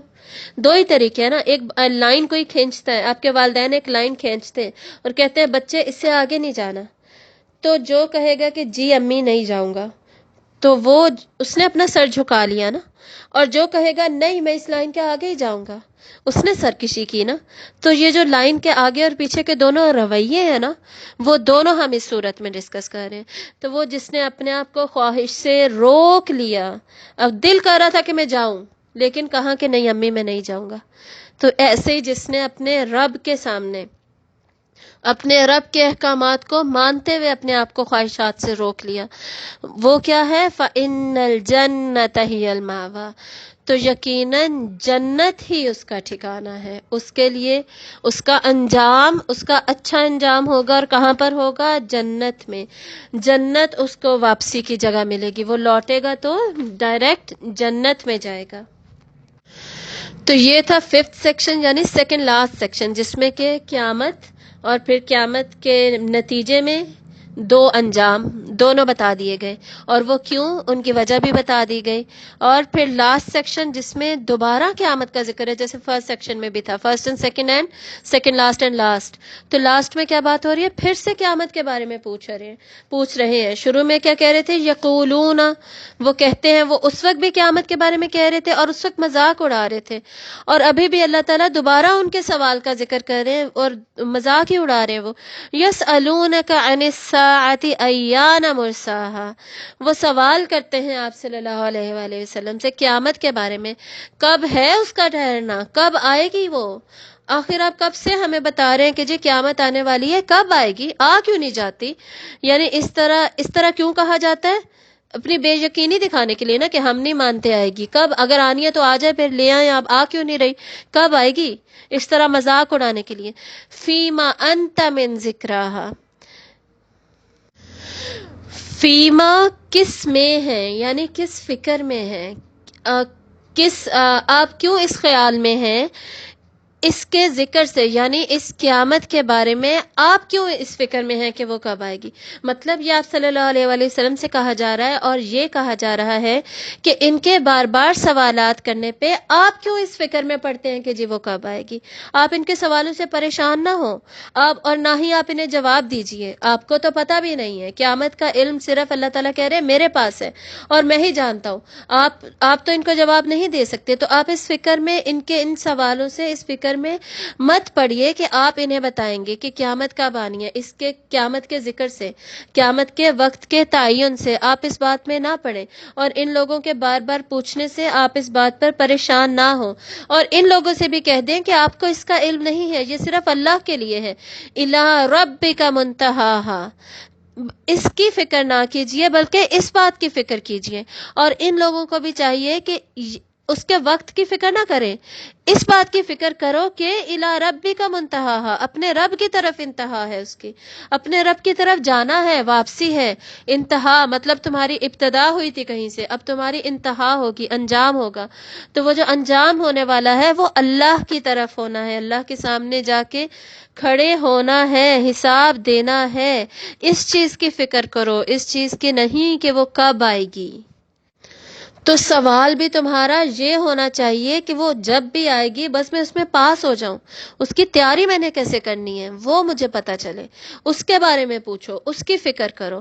انما انت منذر من یخشاہا، بے شک آپ تو ڈرانے والے ہیں، خبردار کرنے والے ہیں، وارننگ دینے والے ہیں اسے جس کے دل میں خشیت ہو، جس کے دل میں ڈر ہو، جھکاؤ ہو، اللہ کی پکڑ کا ڈر ہو اس کے دل میں، اور وہ اللہ کے آگے خشوع رکھنے والا ہو، جھکنے والا ہو.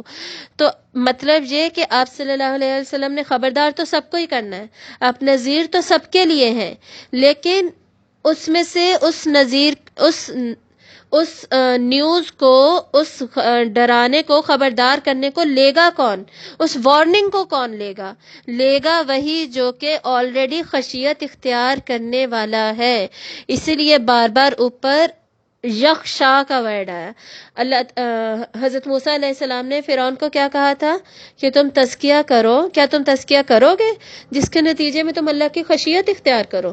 تو اب آپ صلی اللہ علیہ وسلم بھی کیا فرما رہے ہیں، اللہ تعالیٰ کیا کہہ رہے ہیں کہ آپ صلی اللہ علیہ وسلم نے صرف ان کو وارننگز دینی ہے، خبردار کرنی ہے، تاکہ وہ خشیت جس تک فرعون نہیں پہنچا اب یہ لوگ پہنچ جائیں، اب تم لوگ پہنچ جاؤ، اس قصے سے سبق سیکھ لو. وہ نہیں اس نے خشیت اختیار کی، اس کا انجام برا ہوا. اب تم خشیت اختیار کر لو، وارننگ لے لو، اور وارننگ سے پھر سیکھ جاؤ. اپنا تکبر، اپنی اکڑ، اپنا ضد، اپنا ایگو، اپنا ایٹیٹیوڈ اور تمہارے جو رویے ہیں، روش ہے، اس سارے کو بدل ڈالو. امپورٹنٹ کیا ہے؟ یہ امپورٹنٹ ہے. الساعہ کب ہوگی، وہ گھڑی قیامت کی کب آئے گی، یہ امپورٹنٹ نہیں ہے. یہ امپورٹنٹ ہے کہ کس نے وارننگ لے لی اور اس نے اللہ کی خشیت اختیار کر لی، اور اس نے یہ مان لیا، جان لیا کہ میری واپسی اللہ ہی کی طرف ہے.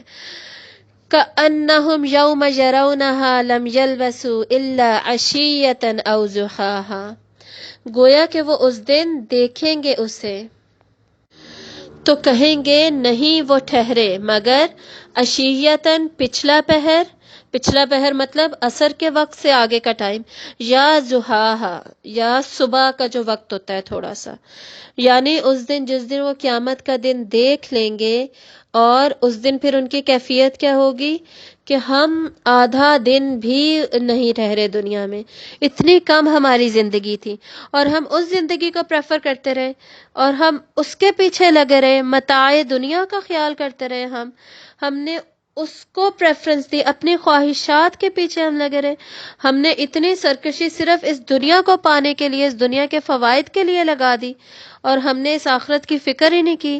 وہ آخرت جس دن کھڑے ہو کے لگے گا یہ تو کچھ بھی نہیں تھی، یہ دنیا کوئی چیز نہیں تھی۔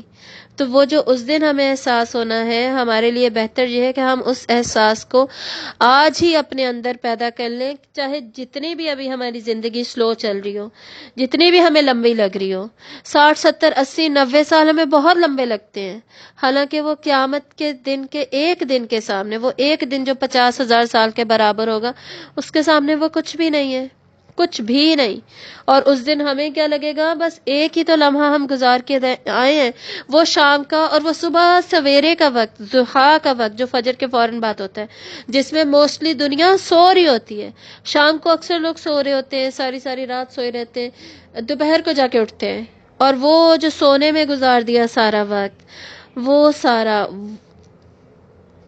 وہ تھا دنیا کا وقت جو کہ ہم نے بس ایسے ہی ضائع کر دیا، اور ہم اس وقت سوچیں گے کہ کاش میں نے اس دن جو فلاں برا کام کیا تھا، فلاں گانا سنا تھا، یا فلاں موویز دیکھی تھی، یا جو بھی تھا، یا فلاں میں نے نماز چھوڑی تھی، کاش میں نے وہ نہ کیا ہوتا، اس کی جگہ میں یہ کر لیتی، جو میں نے اتنا ٹائم سوشل میڈیا پہ گزار دیا، فیس بک دیکھنے میں میرے 2 گھنٹے گزر گئے اور میری نماز ہی نکل گئی، کاش میں وہ نہ دیکھ رہی ہوتی تو میں نے نماز پڑھ لی ہوتی۔ تو ایسے خیالات ہمیں اس دن، قیامت کے دن، یہ ہمارے ذہن میں چل رہا ہوگا، انسان سوچ رہا ہوگا جیسے اس صورت میں ہم نے پڑھا، اور اس کو لگے گا کہ کچھ بھی نہیں تھی دنیا، بس اتنا سا ٹائم ہم نے گزارا تھا۔ تو یہ آیت کیوں ہے یہاں پر؟ اس لیے کہ آج ہی ہمیں احساس ہو جائے نا، اگر اسی دن ہمیں لگنا ہوتا تو اللہ تعالیٰ اسی دن ہمیں بتا دیتے کہ جی اب قیامت کا دن آ گیا نا، اب تمہیں لگے گا کہ وہ دنیا کچھ بھی نہیں تھی، اس دن بھی بتایا جا سکتا تھا نا۔ ابھی کیوں بتایا جا رہا ہے ہمیں؟ تاکہ ابھی ہمیں احساس ہو جائے کہ اس دنیا کی اہمیت کچھ نہیں ہے، وہ جو کل کو ہمیں فیل ہونا ہے وہ آج ہو جائے، وہ ہمیشہ کی زندگی وہی ہے جو آگے جا کے ملنی ہے، تمام فائدے وہاں کے ہی ہیں، مزے صرف وہاں ہیں، وہاں پر کوئی بوریت نہیں ہے، کوئی احساس نہیں ہوگا کہ جی یہ کیا ہے، کیوں ہے، کیسے ہے، ہمارے ساتھ ایسا کیوں ہو رہا ہے، ہمارے ساتھ ویسا کیوں ہو رہا ہے، فلاں مجھے تنگ کر رہا ہے، فلاں نے مجھے یہ کہہ دیا، ایسا کچھ ہے ہی نہیں وہاں پہ۔ تو ہمارا گول کیا ہونا چاہیے؟ وہ کیا ہم دنیا میں یہ کوشش نہیں کرتے کہ ہم اپنے بچوں کو اچھی زندگی دیں، اچھا گول دیں؟ اگر ہم مشکل حالات سے گزر رہے ہوتے ہیں تو ہم وہ اچھا گھر، اچھی زندگی، اچھا کریئر والا گول بچے کو دیتے ہیں کہ نہیں دیتے؟ تو ہم پھر اپنے آپ کو اور اپنے بچوں کو جنت کا گول کیوں نہیں دیتے، جہاں پر سارا کچھ ہی اچھا ہے، اور اتنا اچھا ہے کہ ہماری امیجنیشن سے ہی باہر ہے۔ تو ہم اس کو اپنا گول اور اپنا مقصد حیات کیوں نہیں بناتے، اور اس کو مقصد بنا کر ہم اپنی زندگی ایسے کیوں نہیں گزارتے جیسے کہ اللہ تعالیٰ نے ہمیں حکم دیا ہے، یعنی ہم اللہ کی حدود کو کراس نہ کریں، ان حدود میں رہتے ہوئے زندگی گزار لیں، سرکشی نہ دکھائیں، اور ہم اللہ کی خشیت اپنے اوپر طاری رکھیں۔ اور یہ جو ہم نے پڑھا تھا وَمَنْ خَافَ مَقَامَ رَبِّهِ، یہ ہم نے سورۃ الرحمن میں بھی پڑھا تھا، تاکہ آپ کو یاد رہے کہ یہ آیت قرآن مجید میں 2 جگہ پر آتی ہے، وَمَنْ خَافَ مَقَامَ رَبِّهِ جَنَّتَانِ، تو جو کوئی ڈر گیا اللہ کے سامنے کھڑے ہونے سے، اس کے لیے 2 جنتیں ہیں۔ سورۃ الرحمن میں ہم نے یہ پڑھا تھا، اور اس سے فوراً پہلے جہنم کا ذکر تھا، قیامت کا ذکر تھا۔ تو اس سارے ذکر کے بعد اللہ تعالیٰ نے کیا کہا تھا؟ بس اب جو کوئی ڈر گیا نا، اس کے لیے 2 جنتیں ہیں۔ تو ہم نے بس یہ جو وارننگ ہے اس کو لے لینا ہے، اور اس وارننگ کو ذہن میں رکھتے ہوئے ہم نے اپنی زندگی کو شیپ کرنا ہے، اپنی زندگی کو گزارنا ہے، اور انشاءاللہ اس صورت کے لیسنز کو ہم نے نہیں بھولنا۔